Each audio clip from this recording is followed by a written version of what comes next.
ಓದಿದಂಥವರು ಅವರಿಗೆ ಏನು ಬೇಕು ಅದನ್ನು ತೀರ್ಮಾನವನ್ನು ಮಾಡಿದ್ರು. ಆ ವ್ಯವಸ್ಥೆ ಇವತ್ತು ನಮ್ಮದೇ ಇದೆ. ಇವತ್ತಿಗೂ ಅದು ಹಂಗೆ ಇದೆ ಇಲ್ವಾ? ಒಬ್ರು ಇಂಟರ್ನ್ಯಾಷನಲ್ ರೆಸಿಡೆನ್ಷಿಯಲ್ ಸ್ಕೂಲಲ್ಲಿ ಓದ್ತಾರೆ. ಈಗಾಗಲೇ ಬ್ರಾಹ್ಮಣರ ಮಕ್ಕಳುಗಳೆಲ್ಲ ಚೆನ್ನಾಗಿ ಓದಿ ಫಾರಿನಲ್ಲೆಲ್ಲ ಹೋಗಿ ಫಾರಿನಲ್ಲಿ ಬ್ರಾಹ್ಮಣರ ಕಾಲೋನಿಗಳು ಕಟ್ಟಾಗಿದೆ. ನಮ್ಮ ಮಕ್ಕಳು ಇವಾಗ ಯಾವುದೋ ಸ್ಕಾಲರ್ಶಿಪ್ ಇರೋದ್ರಿಂದ ಸಣ್ಣ ಪುಟ್ಟ ತಗೊಂಡು ಇವಾಗ ಹೋಗ್ತಿದ್ದಾರೆ.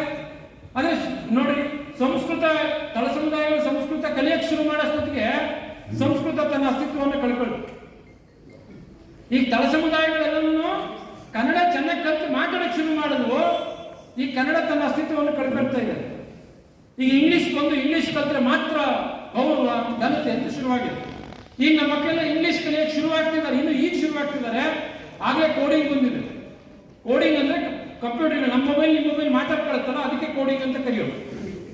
ಈ ತರದ್ ಒಂದು ನಿಂತ್ಕೊಂಡಾಗ ನಾವು ಎಲ್ಲಿದ್ದೀವಿ ಅಂದ್ರೆ ಎಜುಕೇಶನ್ ಅಲ್ಲಿ ಸಮಾನತೆಗಳಿಲ್ಲ ಅನ್ನೋಂಥದ್ದು. ಜೊತೆಗೆ ಅವಕಾಶಗಳು. ಇವಾಗ ನಾವೆಲ್ಲರೂ ಕೇಳ್ತಿರೋದೇನು, ಮೀಸಲಾತಿ ಎಲ್ಲ ಎಲ್ಲಿರೋದು? ಮೀಸಲಾತಿ ಅಂತ ನಾವು ಯಾವಾಗ್ಲೂ ಮೊದಲನೇ ಬೇಡಿಕೆ ಮೀಸಲಾತಿ ಅಲ್ವಾ? ಎಲ್ಲಿರೋದು ಮೀಸಲಾತಿ? ಎಲ್ಲ ಕ್ಷೇತ್ರದಲ್ಲೂ ಇದೆಯಾ? ಇರೋದೆಲ್ಲಿ? ಸರ್ಕಾರಿ ಕ್ಷೇತ್ರದಲ್ಲಿ ಉದ್ಯೋಗ ಇದೆ. ಈವನ್ ಎಜುಕೇಶನ್ ಸರ್ಕಾರಿ ಸಂಸ್ಥೆಯಲ್ಲಿ ಮಾತ್ರ. ಸರ್ಕಾರಿ ಉದ್ಯೋಗಗಳು ಎಷ್ಟು ಪರ್ಸೆಂಟ್ ಇರೋದು ಭಾರತದಲ್ಲಿ ಸರ್? 2% ಸರ್ಕಾರಿ ಉದ್ಯೋಗಗಳು. 2% ಸರ್ಕಾರಿ ಉದ್ಯೋಗಗಳು ಎಷ್ಟು ಸಾವಿರ ವರ್ಷ ಕೊಟ್ರೆ SC ST OBC ಅಲ್ಲಿ ಇರೋರಿಗೆ ಎಲ್ಲರಿಗೂ ಉದ್ಯೋಗ ಸಿಗುತ್ತೆ? ಸಾಧ್ಯ ಇದೆಯಾ? ಬರೀ ಮೀಸಲಾತಿ ಇದ್ದ ಸಮುದಾಯಗಳ ಅಭಿವೃದ್ಧಿ ಅಂತ ಆಗ್ತವೆ ಅಂದ್ರೆ ಖಂಡಿತ ಅಭಿವೃದ್ಧಿ ಆಗಕ್ಕೆ ಸಾಧ್ಯ ಇದೆ. ಪ್ರಾತಿನಿಧ್ಯ ಸಿಗುತ್ತೆ.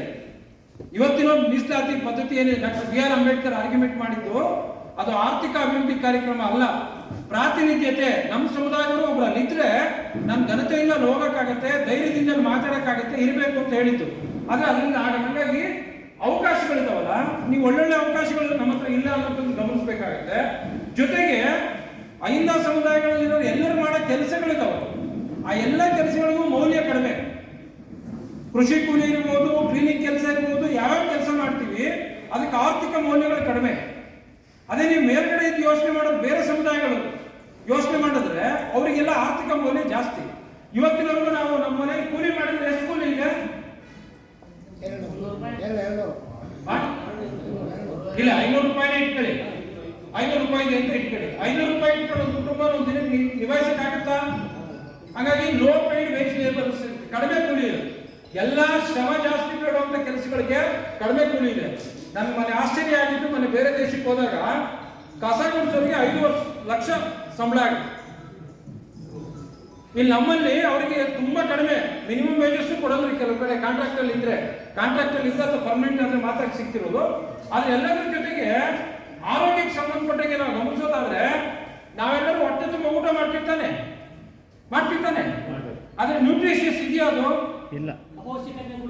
ನಾವು ಇಷ್ಟಿಷ್ಟು ರೊಟ್ಟಿ ತಿಂತೀವಿ, ಇಷ್ಟಿಷ್ಟು ಚಪಾತಿ ತಿಂತೀವಿ, ಇಷ್ಟಿಷ್ಟು ಅನ್ನ ತಿಂತೀವಿ. ಅದರಲ್ಲಿರೋ ನ್ಯೂಟ್ರಿಷಿಯಸ್ ಎಷ್ಟು?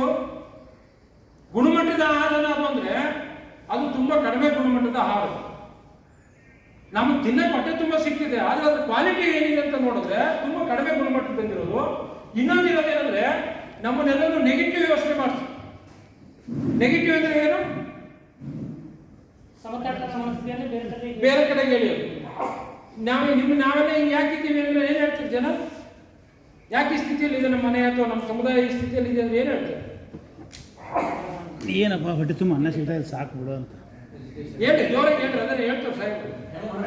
ಹಣೆ ಬರ ನೋಡ್ರಿ, ಎಲ್ಲರನ್ನೂ ಕಟ್ಟಾಕಕ್ಕೆ ಎಷ್ಟು ಈಸಿಯಾಗಿ ಮೋಸ ಮಾಡ್ಬೋದು ಅಂದ್ರೆ ನೀನು ಹಣೆ ಬರ ಅಷ್ಟಿರೋದು, ಯಾಕೆ ನೀನು ಪ್ರಯತ್ನ ಮಾಡೋದ? ಮುಗ್ದೋಯ್ತು. ಹಣೆಯಲ್ಲಿ ಯಾರಾದ್ರೂ ಬರೆಯಕ್ಕೆ ಸಾಧ್ಯನಾ? ಆದ್ರೆ ನಾವೆಲ್ಲರೂ ನಂಬಿದ್ರೆ ಇಲ್ಲ. ನನ್ನನ್ನು ಒಳಗೊಂಡಂಗೆ ಏನಾದ್ರು ಆದಾಗ ನಾವೇನ್ ಹೇಳ್ತೀವಿ? ಹಣೆ ಬರದಲ್ಲಿ ಇರ್ತೇನೋ, ಏನೋ ಆಗ್ತಿರೋ, ಆಕ್ಸಿಡೆಂಟ್ ಆಗ್ತಿರೋ ಆಗಿರ್ತಾನೆ. ಅವ್ನ ಹಣೆ ಬರದಲ್ಲಿ ವಯಸ್ಸು ಅಷ್ಟೇ ಇರ್ತೇನೋ, ಅಥವಾ ಅವ್ನು ಇನ್ನೇನೋ ಆಗಿರ್ತಾನೆ. ಅವಾಗಲೂ ಅವ್ನ ಹಣೆ ಬರದಲ್ಲಿ ಇತ್ತು, ಅದಕ್ಕೆ ಆಗಿತ್ತು. ಅಂತಿಮವಾಗಿ ಅದರದ್ದು ಹಣೆ ಬರನೇ ಇಲ್ಲ. ಅದು ನಮ್ಮನ್ನು ನಂಬಿಸಿದ್ದಾರೆ. ಇನ್ನೂ ನಮ್ಮ ಸಾಮರ್ಥ್ಯವನ್ನು ಕುಗ್ಗಿಸ್ಲಿಕ್ಕೆ ನಿನ್ನೆ ಚಪ್ಪಲೆ ಬಳಸಿ ಕೌಂಟ್ ಮಾಡಿಸ್ತಿದ್ರಲ್ಲ, ಆ ಥರದ್ದೆಲ್ಲ ಕುಗ್ಗಿಸ್ಲಿಕ್ಕೆ ಏನ್ ಮಾಡಿದಾರೆ ಅಂದ್ರೆ ಹಾಸಿಗೆ ಇಂಟ್ರೆಸ್ಟು ಯಾಕೊಂದು ಅಡಿ ಎಕ್ಸ್ಟ್ರಾ ಹಾಸಿಗೆ ಹೊಲಿಸ್ಕೊಳಕ್ಕಾಗಲ್ಲ. ಅದೇ ದೊಡ್ಡ ಕನಸು ಕಾಣಬಾರ್ದು ಬಡವರು. ಹಂಗಾಗಿ ಹಾಸಿಗೆ ಇದ್ದಷ್ಟೇ ಕಾಲು ಚಾಚಬೇಕು, ಎಕ್ಸ್ಟ್ರಾ ಏನು ಯೋಚನೆ ಮಾಡಬಾರ್ದು. ಅಂದ್ರೆ ಈ ಥರದನ್ನೆಲ್ಲವೂ ಮಾಡಿ ರಚನೆಯಲ್ಲಿ ಅಸಮಾನತೆ ಮಾಡಿರೋದ್ರಿಂದ ತಳ ಸಮುದಾಯಗಳು ಯಾಕೆ ಇವತ್ತಿನವರೆಗೂ ಮೇಲೆ ಅಂದ್ರೆ ಬೇರೆ ಸಮುದಾಯಗಳ ಜೊತೆ ಕಾಂಪೀಟ್ ಮಾಡಕ್ ಆಗ್ತಿಲ್ಲ ಅಂದ್ರೆ ಸಂಪನ್ಮೂಲಗಳಲ್ಲಿ ಒಡೆತನ ಇಲ್ಲ, ಗುಣಮಟ್ಟದ ಶಿಕ್ಷಣ ಎಲ್ಲರಿಗೂ ಸಿಗ್ಲಿಲ್ಲ, ಅವ್ರಿಗೆ ಮಾಡ್ತಿರೋ ಉದ್ಯೋಗಗಳಿಗೆ ಸರಿಯಾಗಿ ಮೌಲ್ಯ ಇಲ್ಲ.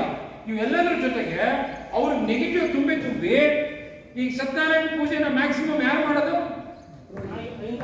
ಬ್ರಾಹ್ಮಣರ ಮನೆಯಲ್ಲಿ ಯಾವತ್ತಾದ್ರೂ ಸತ್ಯನಾರಾಯಣ ಪೂಜೆ ಮಾಡಿ ನಿಮ್ಗೆ ಕರ್ಕೊಂಡು ಊಟ ಹಾಕೋರ? ಅದೇ ಎಲ್ಲ ಬ್ರಾಹ್ಮಣರು ಬಂದ್ರು ಐದವ ಸಮುದಾಯಗಳ ಊಟ ಮಾಡೋದಲ್ಲ, ಪೂಜೆ ಮಾಡಿ ತಗೊಂಡೋಗೋದು. ಜಾತ್ರೆ, ದೇವರು, ಧರ್ಮ ಇದೆಲ್ಲ ಯಾರು ಮ್ಯಾಕ್ಸಿಮಮ್ ಮಾಡೋದು? ಬ್ರಾಹ್ಮಣರ ಮನೆಗಳಲ್ಲಿ ಯಾವತ್ತಾದ್ರೂ ನಾವು ಊರಲ್ಲಿ ಜಾತ್ರೆ ಇದೆ ಸಾಮಾನು ತರಬೇಕು ಅಂತ ಕೇಳಿದ್ವಿ ನೀವು? ಊರಲ್ಲೆಲ್ಲ ತಂದಿರೋ ಸಾಮಾನು ನಮ್ದೇ ಅಲ್ವಾ? ಹೌದಾ ಇಲ್ವಾ? ಶ್ರಮ ಇಲ್ದೇನೆ ಎಲ್ಲ ಮೌಲ್ಯವನ್ನು ಹೊತ್ಕೊಂಡು ಹೋಗ್ತಿರೋದು. ನಮ್ಮ ಮನಸ್ಸನ್ನು ಕಂಟ್ರೋಲ್ ಮಾಡ್ತಿರೋದು ಯಾರು? ನಮ್ಮ ಆರ್ಥಿಕತೆಯನ್ನು ನಿಯಂತ್ರಿಸ್ತಿರೋದು ಯಾರು? ನಾವೇನೆಲ್ಲ ಯೋಚನೆ ಮಾಡ್ತಿದ್ವಿ, ನಾನೇ ಕಷ್ಟಪಟ್ಟು ದುಡಿದಿದ್ದೀನಿ ಆದ್ರೆ ನನಗೇನ್ ಬೇಕು ಅಂತ ಯೋಚನೆ ಮಾಡೋದಲ್ಲ. ಅವನೇನ್ ಹೇಳ್ತಾನೆ ಅದನ್ನ ಮಾಡೋದು ಅಷ್ಟೇ. ಅವನು ಯಾವ ನಿಮಿಷಕ್ಕೆ ಹೇಳ್ತಾನೆ, ಯಾವಾಗ ಏನ್ ಮಾಡ್ತಾನೆ, ಎಲ್ಲರೂ ಅದನ್ನೇ ಮಾಡ್ತಿರೋದ್ರಿಂದ ನೆಗೆಟಿವ್ ಆಟಿಟ್ಯೂಡ್ ನಮ್ಮ ತಲೆ ತುಂಬಿಟ್ಟಿರೋದು. ಇವೆಲ್ಲ ತುಂಬಿದಾಗ ಏನಾಗುತ್ತೆ, ಭಾರತದಲ್ಲಿ ದೇವಸ್ಥಾನಕ್ಕೆ ಮ್ಯಾಕ್ಸಿಮಮ್ ಜನ ಹೋಗೋದು ಭಕ್ತಿಯಿಂದನೋ ಭಯದಿಂದ? ಕೈ ಹತ್ರ ಎಷ್ಟು ಜನ ಭಯದಿಂದ ಹೋಗೋದಂತ? ಪರವಾಗಿಲ್ಲ, ದೇವರನ್ನು ಬಂದು ನೋಡಿ ಶಾಪ ಏನ್ ಕೊಡಲಿ. 99% ಜನ ದೇವಸ್ಥಾನಕ್ಕೆ ಹೋಗೋದು ಭಯದಿಂದ. ದೇವಸ್ಥಾನಕ್ಕೆ ಹೋಗಿ ಏನ್ ಮಾಡ್ತೀವಿ? ಏನೋ ತಪ್ಪು ಮಾಡಿದ್ರೆ ತಪ್ಪು ಮಾಡ್ಬಿಟ್ಟಿದ್ದಪ್ಪ, ಇನ್ನೊಂದು ಮಾಡಲ್ಲಪ್ಪ ಅಂತ ಹೇಳ್ತೀವಿ, ಅಥವಾ ಇನ್ನೇನೋ ಬೇಕಾದ್ರೆ ಅದು ಆಗುತ್ತೋ ಇಲ್ಲೋ ನೋಡೋಣ ಅಂತ ಹೇಳಿ ಅಪ್ಲಿಕೇಶನ್ ಹಾಕಕ್ಕೆ ಹೋಗ್ತೀವಿ. ಭಯ ತಾನೆ, ಭಯದಿಂದ ಹೋಗೋದು, ಭಕ್ತಿಯಿಂದ ಅಲ್ಲ. ಆ ಭಯನೇ ಬಂಡವಾಳ ಮಾಡ್ಕೊಂಡ್ರು ಎಲ್ಲಾ ಮೇಲ್ಜಾತಿಗಳು. ಬಡವರಲ್ಲಿರುವಂತ ಭಯವನ್ನ ಬಂಡವಾಳ ಮಾಡ್ಕೊಂಡೆ ಆಯ್ತು. ಏನಾದ್ರು ಸ್ವಲ್ಪ ಹೆಚ್ಚು ಕಡಿಮೆ ಅಂದ್ರೆ ಏನಾಗುತ್ತೆ ಅಂತ ಹೇಳ್ತಾರೆ. ಅಕಸ್ಮಾತ್ ಯಾರೋ ನಮ್ಮೂರಲ್ಲಿ ನಮ್ದೇ ಅಣ್ಣ ತಮ್ಮ ಯಾರೋ ಒಬ್ಬ ಏನೋ ಮೀರಿರ್ತಾರೆ ಅಂತ ಇಟ್ಕೊಳ್ಳಿ, ಆಕಸ್ಮಿಕವಾಗಿ ಎಲ್ರಿಗೂ ಆದಂಗೆ ಏನೋ ಆಯ್ತು ಅಂತ ಇಟ್ಕೊಳ್ಳಿ, ಏನಾಗತ್ತವ? ನೋಡ್ದ, ನಾವು ಹೇಳಿಲ್ಲ, ನೋಡಿ ಹೆಂಗಾಯ್ತು, ಮುಗಿದೋಯ್ತು ಅಲ್ಲಿಗೆ, ಉಳಿದವರೆಲ್ಲರೂ. ಆಮೇಲೆ ಈ ಮರ್ಯಾದೆ ಹತ್ಯೆಗಳೆಲ್ಲ ಮಾಡ್ತಾರಲ್ಲ, ಯಾಕೆ ಮಾಡ್ತಾರದು? ಮರ್ಯಾದೆ ಹತ್ಯೆಗಳು ಕೇಳಿದಿರಲ್ವಾ? ಒಂದ್ ಜಾತಿಯವರು ಇನ್ನೊಂದು ಜಾತಿಯವರು ಮದುವೆ ಆದಾಗ ಮಕ್ಕಳನ್ನು ತಾತ ಕೊಲೆ ಮಾಡೋದೆಲ್ಲ ಮಾಡ್ತಾರಲ್ಲ, ಯಾಕೆ ಮಾಡ್ತಾರ ಅವರು? ಅವರ ಕುಟುಂಬದ ಕಾರಣಕ್ಕೆ ಮಾಡ್ತಾರ, ಬೇರೆ ಕಾರಣಕ್ಕೆ ಮಾಡ್ತಾರ? ಅದು ಇಡೀ ಸಮಾಜದ ಮೇಲೆ ಒಂದು ಮೆಸೇಜ್ ಕ್ಯಾರಿ ಮಾಡ್ತಿದೆ. ಮುಂದೆ ನೀವು ಹಿಂಗ್ ಮಾಡ್ಕೊಂಡ್ರೆ ಈ ತರದ ಒಂದು ವ್ಯವಸ್ಥೆ ಆಗತ್ತೆ ಅಂತ ಭಯ ಹುಟ್ಟಿಸ್ತಿರೋದು. ಆಲೋಚನೆ ಒಡೆದಾಡೋದು ಆಮೇಲೆ ಪ್ರಶ್ನೆ. ಆದ್ರೆ ಇಡೀ ಜಾತಿಗೆ ಒಂದು ಮೆಸೇಜ್ ಇದೆ ತಾನೆ, ಜಾತಿಯಲ್ಲಿ ಯುವಕರಿಗೆ ಒಂದು ಮೆಸೇಜ್ ಕೊಡ್ತಿದ್ದಾರೆ ತಾನೆ. ನಾವ್ ಹೇಳ್ತಿದ್ದೀವಿ ಅದನ್ನ ಮೀರ್ಬೇಕು ಅಂತ. ಆದ್ರೆ ಒಳಗಡೆಯಿಂದ ಏನ್ ಮಾಡ್ತಿರೋದು ಇನ್ಸಿಡೆಂಟ್ ಒಂದೊಂದೇ, ಅದು ಇಡೀ ಸಮಾಜದ ಒಳಗಡೆ ಸಮಸ್ಯೆಯನ್ನು ಉತ್ಪತ್ತಿ ಮಾಡ್ತಿದೆ ಅನ್ನೋದನ್ನ ಅರ್ಥ ಮಾಡ್ಬೇಕು. ಹಂಗಾಗಿ ನಾವೇನಾದ್ರೂ ಅಹಿಂದ ಒಟ್ಟಾಗ್ತೀವಿ ಅಂದ್ರೆ ಈ ಎಲ್ಲ ಸಮಸ್ಯೆಗಳಲ್ಲಿ ಎಲ್ಲರಿಗೂ ಒಂದೇ ತರ ಸಮಸ್ಯೆ ಇಲ್ಲ. ಕೆಲವು ಜಾತಿಯಲ್ಲಿ ಕೆಲವರು ಭೂಮಿ ಇದೆ, ಅಹಿಂದ ಸಮುದಾಯಗಳಲ್ಲೇ ಕೆಲವರು ಭೂಮಿ ಇದೆ, ಕೆಲವರು ಭೂಮಿನೇ ಇಲ್ಲ, ಕೆಲವರು ಕೂಲಿ ಕಾರ್ಮಿಕರಿದ್ದಾರೆ, ಏನು ಇಲ್ಲ, ಅಲೆಮಾರಿಗಳು ಅಹಿಂದದಲ್ಲೇ ಇದ್ದಾರೆ. ಅದನ್ನ SC ಇದ್ದಾರೆ, ST ಇದ್ದಾರೆ, OBC ಇದ್ದಾರೆ, ಮೈನಾರಿಟಿ ಇದ್ದಾರೆ. ಅವರು ನಮ್ಮ ಅಣ್ಣ ತಮ್ಮಂದ್ರೆ. ಈಗ ಅವ್ರ ಬಗ್ಗೆ ನಾವು ಯೋಚನೆ ಮಾಡ್ಬೇಕು. ನಾವು ಮೇಲಿನ ತರ ಯೋಚನೆ ಮಾಡ್ಬಾರ್ದಲ್ವಾ? ಅದನ್ನು ಸ್ವಲ್ಪ ಸೂಕ್ಷ್ಮವಾಗಿ ಯೋಚನೆ ಮಾಡ್ಬೇಕಾಗತ್ತೆ ಅನ್ನೋಂಥದ್ದು. ಇಲ್ಲಿ ಒಂದು ವೆಸ್ಟರ್ನ್ ಸೊಸೈಟಿ ಇದೆ, ಅಂದ್ರೆ ಪ್ರಪಂಚದಲ್ಲಿರುವಂತ ಬೇರೆ ಬೇರೆ ದೇಶಗಳು ಇಟ್ಕೊಂಡು ನೋಡಿದ್ರೆ ಆ ದೇಶಗಳಲ್ಲಿ ಹೆಂಗಿದೆ ಅಂದ್ರೆ ಅಲ್ಲಿ ಜಾತಿ ಇಲ್ಲ, ಅಲ್ಲಿ ಜಾತಿ ಇಲ್ಲ, ವರ್ಗಗಳಿದ್ದಾವೆ. ವರ್ಗಗಳಿದ್ದಾಗ ಏನಾಗುತ್ತೆ, ಲೋ ಕ್ಲಾಸ್ ಇರ್ತಾನಲ್ಲ, ಬಡವ ಇರ್ತಾನಲ್ಲ, ಕಷ್ಟಪಟ್ಟು ಶ್ರೀಮಂತ ಆದ್ರೆ ಏನಾಗ್ತಾನೆ? ಹೌದಾ? ಮೇಲೆ ಹೋಗ್ತಾನೆ. ಮೇಲೆ ಇನ್ನೂ ಸ್ವಲ್ಪ ಕಷ್ಟಪಟ್ಟು ಶ್ರೀಮಂತ ಅಂದ್ರೆ ಏನಾಗ್ತಾನೆ? ಇನ್ನು ಸ್ವಲ್ಪ ಅಂದ್ರೆ ಲೋ ಕ್ಲಾಸ್ ಇರೋನು ಮಿಡಿಲ್ ಕ್ಲಾಸ್ ಆಗ್ತಾನೆ, ಮಿಡಿಲ್ ಕ್ಲಾಸ್ ಇರೋನು ಅಪ್ಪರ್ ಕ್ಲಾಸ್ ಆಗ್ತಾನೆ. ಅಪ್ಪರ್ ಕ್ಲಾಸ್ ಅಲ್ಲಿ ಲಾಸ್ ಆದ್ರೆ ಏನಾಗ್ತಾನೆ? ಲೋ ಕ್ಲಾಸ್ ಆಗ್ತಾನೆ. ಅಲ್ಲೂ ಲಾಸ್ ಆದ್ರೆ ಮಿಡಿಲ್ ಕ್ಲಾಸ್ ಆಗ್ತಾನೆ, ಮಿಡಿಲ್ ಕ್ಲಾಸ್ ಆದ್ರೆ ಲೋ ಕ್ಲಾಸ್ ಆಗ್ತಾನೆ. ಇಲ್ಲಿ ಜನ ಹಿಂಗೂ ಓಡಾಡ್ಬೋದು, ಹಿಂಗೂ ಓಡಾಡ್ಬೋದು, ಯಾವ ರಿಸ್ಟ್ರಿಕ್ಷನ್ಸ್ ಇಲ್ಲ. ನೀನ್ ಈ ಜಾತಿಯವರು ನೀನ್ ಇಲ್ಲೇ ಇರಬೇಕು, ನೀನ್ ಹಿಂಗೆ ಇರ್ಬೇಕು, ಯಾವ್ದು ಇಲ್ಲ. ಇಲ್ಲಿ ನಿನ್ ಸಾಮರ್ಥ್ಯಕ್ಕೆ ನೀನ್ ದುಡಿ, ನೀನ್ ಎಲ್ಲಿಗೆ ಬೇಕಾದ್ರೂ ಹೋಗ್ಬೋದು. ಹಂಗಾಗಿ ಯಾವ ಜಾತಿಯವರಾದ್ರೂ ಕೋಟ್ಯಾಧಿಪತಿ ಆಗ್ಬೋದು, ಯಾವ ಜಾತಿಯವನಾದ್ರೂ ಇವನ್ ದುಡಿದು ದೊಡ್ಡವನಾದ್ರೆ ಇವನ್ ಸಾಮಾಜಿಕ ಸ್ಥಾನನೂ ಬದಲಾಗತ್ತೆ, ಇವನ್ ರಾಜಕೀಯ ಸ್ಥಾನ ಬದಲಾಗತ್ತೆ, ಇವನ್ ಆರ್ಥಿಕ ಸ್ಥಾನ ಬದಲಾಗತ್ತೆ, ಇಲ್ಲಿಂದ ಇಲ್ಲಿಗೆ ಹೋದ್ರೆ ಅಲ್ಲೂ ಬದಲಾಗತ್ತೆ. ಈ ತರದ ಒಂದು ವ್ಯವಸ್ಥೆ ನಮ್ಮಲ್ಲಿ ಇದ್ದಿದ್ರೆ ಇಷ್ಟು ಪ್ರಶ್ನೆಗಳು ಇರ್ತಾ ಇರ್ಲಿಲ್ಲ. ಈ ಸ್ಟ್ರಕ್ಚರ್ ನಾವು ಅವಾಗ ಏನ್ ನೋಡಿದ್ವಲ್ಲ ಅದ್ರ ಮೇಲೆ ಡಿಸೈನ್ ಆಗಿರೋದ್ರಿಂದ ಸ್ಟ್ರಕ್ಚರ್ ಹಿಂಗಿದೆ. ಇಲ್ಲಿ ನಮ್ಮಲ್ಲಿ ಏನಾಗಿದೆ, ಜಾತಿಗಳಿದಾವೆ. ಈಗ SC ST OBC ಅಂತ ಇಟ್ಕೊಂಡ್ರೆ ಎಲ್ಲವೂ ಸ್ಟ್ರಕ್ಚರ್ ಹಿಂಗೆ ಇದಾವೆ. ಈಗ ನಾನು ಎಷ್ಟೇ ಶ್ರೀಮಂತ ಆಗಿದ್ದೀನಿ, ಇಲ್ಲಿಂದ ಮೇಲೆ ಹೋಗಕ್ಕಾಗತ್ತಾ? ಆಗತ್ತಾ? ಈಗ ನಾನು SC ನಾನು ತುಂಬಾ ಶ್ರೀಮಂತ ಆಗಿದ್ದೀನಿ, ನನ್ನ ಸ್ಥಾನ ಮೇಲೋಗಕ್ಕಾಗತ್ತಾ? ಇಲ್ಲ ಇಲ್ಲ. ನಾನು ಆರ್ಥಿಕವಾಗಿ ಮುಂದುವರೆದಿರ್ಬೋದು, ಸಾಮಾಜಿಕವಾಗಿ ನನ್ನ ಸ್ಥಾನ ಮುಂದುವರಿಯುತ್ತಾ? ರಾಜಕೀಯವಾಗಿ ಮುಂದುವರಿಯುತ್ತಾ? ಯಾವ ಕಾರಣಕ್ಕೂ ಮುಂದುವರಿಯಕ್ಕೆ ಅವಕಾಶ ಇಲ್ಲ. ಇಲ್ಲಿ ಏನಾಗುತ್ತೆ, ನಮ್ಮಲ್ಲಿ ನಾವೇನು ಸೋಕಾಲ್ ಇವ್ರು ಡಿಸೈಡ್ ಮಾಡಿದ್ದಾರೆ, ಈಗ ಒಳಗಡೆ ಹಿಂಗ್ ಓಡಾಡ್ಬೋದು ನಾವು, ಆದ್ರೆ ಹಿಂಗ್ ಓಡಾಡಕ್ಕಾಗಲ್ಲ. ಈಗ ಏನೇ ಆದ್ರೂ ನಾವೆಲ್ಲ ಏನ್ ಯೋಚನೆ ಮಾಡ್ತಿದ್ದೀವಿ, ನಮ್ ಕೆಳಗಡೆ ಒಬ್ರು ಇದ್ದಾನೆ, ಹಂಗಾಗಿ ನಾವೆಲ್ಲರೂ ಖುಷಿ. ಯಾಕಂದ್ರೆ ನಮ್ಗಿಂತ ಕೆಳಗಿರೋ ಒಬ್ರು ಇದಂತಾನೆ, ಅವನ ತಲೆ ಮೇಲೆ ನಾವು ಕಾಲಿಟ್ಟಿವಿ, ನಮ್ಮ ತಲೆ ಮೇಲೆ ಕಾಲಿಟ್ಟಿನ ಬಗ್ಗೆ ಯೋಚನೆ ಮಾಡಿದ್ರು. ನಾವೆಲ್ಲ ನಮ್ ಕೆಳಗಡೆ ಒಬ್ರು ಇದಾನಲ್ಲ, ಅವ್ನು ನನಗಿಂತ ಮೇಲೆ ಬರಬಾರ್ದು ಅಷ್ಟೇ. ಹಿಂಗಾಗಿರೋದ್ರಿಂದ ಏನಾಗುತ್ತೆ, ನಮ್ಮ ಸಮಾಜದಲ್ಲಿ ಬದಲಾವಣೆ ಆಗುತ್ತೆ. ಇದಕ್ಕೊಂದು ಒಳ್ಳೆ ಉದಾಹರಣೆ ಅಂದ್ರೆ, ಈ ದೇಶದ ರಾಷ್ಟ್ರಪತಿ ಇದಾರಲ್ಲ, ಅವ್ರನ್ನ ಪಾರ್ಲಿಮೆಂಟ್ ಇನಾಗ್ರೇಷನ್ ಕರೀಲಿಲ್ಲ. ಯಾಕೆ ಕರೀಲಿಲ್ಲ? ರಾಮ ಮಂದಿರದ ಇನಾಗ್ರೇಷನ್ಗೆಲ್ಲ ದೇವ್ರಿಗೆ ಬೇಡ, ಬಿಟ್ಬಿಡೋಣ ನಾವು ಇದೇ ಪಾರ್ಲಿಮೆಂಟ್ ಇಟ್ಕೊಳ್ಳೋಣ, ದೇವ್ರಿಗೆ ಏನು ಬೇಡ ನಮಗೆ. Parliament inauguration ಕರೀಲಿಲ್ಲ. ಮೊದಲೇದು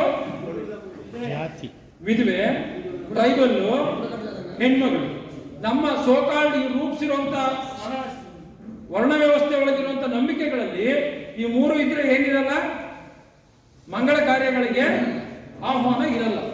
ಅಂತಿಮವಾಗಿ ಲಾಸ್ಟ್ ಅಮ್ಮನ ಬಾಯೆಲ್ಲ ಹೇಳ್ಸಿರ್ತಾನೆ, ಇಲ್ಲ ನಾನೇ ಹೋಗಿಲ್ಲ ಅಂತ. ನಮ್ಮೂರಲ್ಲೂ ಸುಮಾರು ಜನ ಸುಮಾರು ದೇವಸ್ಥಾನಕ್ಕೆ ಯಾಕೆ ಹೋಗಲ್ಲ ಅಂತ ಹೇಳಿದ್ರೆ, ನಾವೇ ಹೋಗಲ್ಲ ಅಂತಾನು ಹೇಳ್ತಾರೆ. ಯಾಕೆ ಹೇಳ್ತಾರೆ ಹೇಳ್ರಿ? ನಾಳೆ ಹೋದ್ರೆ ಅಲ್ಲಿ ಪ್ರಾಬ್ಲಮ್ ಬೇರೆ ಇದೆ, ಕೆಲಸ ಕೊಡಲ್ಲ, ಡಿಪೆಂಡೆನ್ಸಿ ಇದೆ. ಇಲ್ಲೂ ಆಯಮ್ಮನ ಕೂರಿಸಿರೋದು, ಆಯಮ್ಮ ಬೇರೆ ತರ ಮದುವೆನಲ್ಲಿ ಪ್ರಾಬ್ಲಮ್. ಅದಕ್ಕೆ ಏನ್ ಹೇಳೋದು, ಶೋಷಿತರ ಕೈಯಲ್ಲೇನೆ ಅವ್ರ ಪರವಾಗಿ ಮಾತಾಡಿಸ್ತಾರೆ. ಈ ತರದ ಒಂದು ನಂಬಿಕೆ ಇರೋದ್ರಿಂದ ನಮ್ಗೆ ಏನಾಗತ್ತೆ, ಇದಕ್ಕಿಂತ ಹಿಂದೆ ನಮ್ಮ ಇವರು ಹಿಂದೆ ಒಬ್ರು ಗೋವಿಂದ್ ಅವ್ರಿಗೂ ಜಗನ್ನಾಥ ಪುರಿ ದೇವಸ್ಥಾನಕ್ಕೆ ಹೋದ್ರು. ಅವ್ರು ಹೋಗಿ ಬಂದಿದ ತಕ್ಷಣ ಏನ್ ಮಾಡಿದ್ರು, ಎಲ್ಲ ಹಾಕಿ ಸ್ವಚ್ಛತೆ ಮಾಡಿ, ಗಂಜಲ ಹಾಕಿ ಎಲ್ಲ ಮಾಡಿ ಫುಲ್ ಸ್ವಚ್ಛತೆಗಳನ್ನು ಮಾಡಿದ್ರು. ನಾವ್ ಹೇಳ್ತಿಲ್ಲ, ನಮ್ ಜಗನ್ನಾಥ ಪುರಿ ದೇವಸ್ಥಾನಕ್ಕೆ ಲಾಸ್ಟ್ 3 ವರ್ಷದ ಹಿಂದೆ ಇಲ್ಲಿಂದ ಮ್ಯಾನ್ಯಲ್ ಸ್ಕ್ಯಾವೆಂಜರ್ಸ್ ಬಗ್ಗೆ ಅಧ್ಯಯನ ಮಾಡಕ್ಕೆ ಅಂತ ಹೋಗಿದ್ವಿ. ಅಲ್ಲಿ ಲೋಕಲ್ ಅಲ್ಲಿ ಇರುವಂತ ಒಬ್ಬ ಕಮಿಷನರ್ ಬಂದಿದ್ರು, ನಗರಸಭೆ ಕಮಿಷನರ್ SC. ಆತ ನಮ್ಮನ್ನೆಲ್ಲ ಕಳಿಸಿ ಒಳಗಡೆಗೆ, ಆತ ಒಳಗಡೆ ಬರಲಿಲ್ಲ. ನಮ್ಗೆ ಯಾಕೆ ಇದೊಂಥರ ಅನ್ಯೂಷನ್ ಅಂತ, ನಮ್ಮನ್ನ VIP ಇದ್ರಲ್ಲೇ ಕಳಿಸಿದ್ರು, ಅವ್ರು ಬರಲಿಲ್ಲ. ವಾಪಸ್ ಬಂದ್ಮೇಲೆ ನಾನು ಅವ್ರ ಜೊತೆ ಆತ್ಮೀಯವಾಗಿ ಮಾತಾಡ್ತಿದ್ದೆ, ಸರ್ ನೀವು ಯಾಕೆ ಬರಲಿಲ್ಲ ಸರ್? ಸರ್ ಇವತ್ತು ಬಂದ್ರೆ ನಾಳೆ ಬೆಳಿಗ್ಗೆ ತೊಂದರೆ ಮಾಡ್ತಾರೆ ಸರ್ ಇವರೆಲ್ಲ, ನಮ್ಗೇನ್ ಬಿಡಿ ಸರ್ ಬೇಡ. ಅಂದ್ರೆ ಯಾವ ಸ್ಥಿತಿಯಲ್ಲಿದೆ ಅಂತ ನೋಡ್ರಿ. ಅವರು IAS ಆಫೀಸರ್ ತರ ಇರೋರು, ಒಬ್ಬ ಆಫೀಸರೇ ಅಷ್ಟು ಯೋಚನೆ ಮಾಡ್ತಾರೆ ಅಂದ್ರೆ ಇನ್ ಸಾಮಾನ್ಯ ಜನ ಹಿಂಗೆ. ಇದಕ್ಕಿಂತ ಕೆಲವು ಒಳ್ಳೆ ಉದಾಹರಣೆಗಳು, ನಾನು ಕನ್ನಡ ಯೂನಿವರ್ಸಿಟಿಯಲ್ಲಿ ಅಸಿಸ್ಟೆಂಟ್ ಪ್ರೊಫೆಸರ್ ಆಗಿ ಕೆಲಸ ಮಾಡಿದ್ರು 3 ವರ್ಷ. ಹುಡುಗರು ಎದೆ ಉಪ್ಪಿಸ್ಕೊಂಡು ಓಡೋರು ಅನ್ಯೂಶುವಲ್. ದಿನ ಓಡಾಡೋದಕ್ಕೂ ಒಂದಿನ ಬೇರೆ ತರ ಓಡಾಡೋದಕ್ಕೂ ಅಪರೂಪಕ್ಕೆ ಓಡೋದಕ್ಕೆ ಗೊತ್ತಾಗತ್ತೆ ಏನೋ ಪ್ರಾಬ್ಲಮ್ ಇದೆ ಅಂತ. ನಾನು ಒಂದಿನ ನಿಮ್ಮ ಊರಿಗೆ ಹೋಗ್ಬೇಕು ಅಂದೆ. ಆ ಹುಡುಗರು ಯೂನಿವರ್ಸಿಟಿಯಲ್ಲಿ ಎದೆ ಉಪ್ಪಿಸ್ಕೊಂಡು ಆತ್ಮವಿಶ್ವಾಸದಿಂದ ಮಾತಾಡ್ತಾ ಕೂಗಾಡ್ತಾ ಓಡಾಡ್ತಿದ್ದ ಹುಡುಗರು ಅವ್ರವ್ರ ಕಡೆ ಹೋಗೋ ಬಸ್ ಹತ್ತಿದ ತಕ್ಷಣ ಬಾಡಿ ಲ್ಯಾಂಗ್ವೇಜ್ ಚೇಂಜ್ ಆಗೋಯ್ತು, ವಾಯ್ಸ್ ಚೇಂಜ್ ಆಗೋಯ್ತು. ನಾನು ಯಾಕೆ ಹಿಂಗೆ ಹೇಳ್ತಲ್ಲ ಅಂತ ನಾವೇನು ಜಾಸ್ತಿ ಅವ್ರನ್ನ ಕೇಳಿಲ್ಲ, ಸುಮ್ಮನೆ ಅಬ್ಸರ್ವ್ ಮಾಡ್ಕೊಂಡು ಹೋಗಿದ್ದಷ್ಟೇ. ಅವ್ರೂರಲ್ಲಿ ಏನಿದ್ರು ನಡ್ಕೊಂಡು ಹೋಗ್ತಿದ್ರೆ ಹಿಂಗೆ ಏನೋ ಮಾತಾಡಕ್ ಹೋದ್ರೆ, ಸರ್ ಏನು ಮಾತಾಡೋದು ಬರ್ತಾರೆ ಸರ್, ನಮ್ಮ ಕಾಲೋನಿಗೆ ಹೋಗಿ ಮಾತಾಡಿ. ಆಮೇಲೆ ಕಾಲೋನಿಗೆ ಹೋಗಿ ಮಾತಾಡಿ ಅವ್ರು ಸುಮ್ಮನೆ ವಾಪಸ್ ಬಂದು ಯಾಕೆ ಹಂಗೆ ಮಾಡಿದಂದ್ರೆ, ಸರ್ ಇಲ್ಲಿ ಬಂದು ನಮ್ಗೆ ಯಾಕೆ ಕೇಳೋದು ಸರ್, ಆರಾಮಾಗಿ ಇರ್ತೀವಿ, ಅಲ್ಲೇನೋ ಸ್ವಲ್ಪ ಹೆಚ್ಚು ಕಡಿಮೆ ಆದರೆ ನಾಳೆ ಬೆಳಿಗ್ಗೆ ನಮ್ಮ ತಂದೆ ತಾಯಿ ಕಷ್ಟ ಆಗುತ್ತೆ ಸರ್, ಅದಕ್ಕೆ ನಾವು ಇಲ್ಲಿ ಬಂದು ಹಿಂಗೆ ಇರ್ತೀವಿ ಅಂದ್ರೆ ನಮ್ಮ ಸಿಸ್ಟಮ್ ಹೆಂಗಿದೆ ಭಯ ನೋಡ್ರಿ.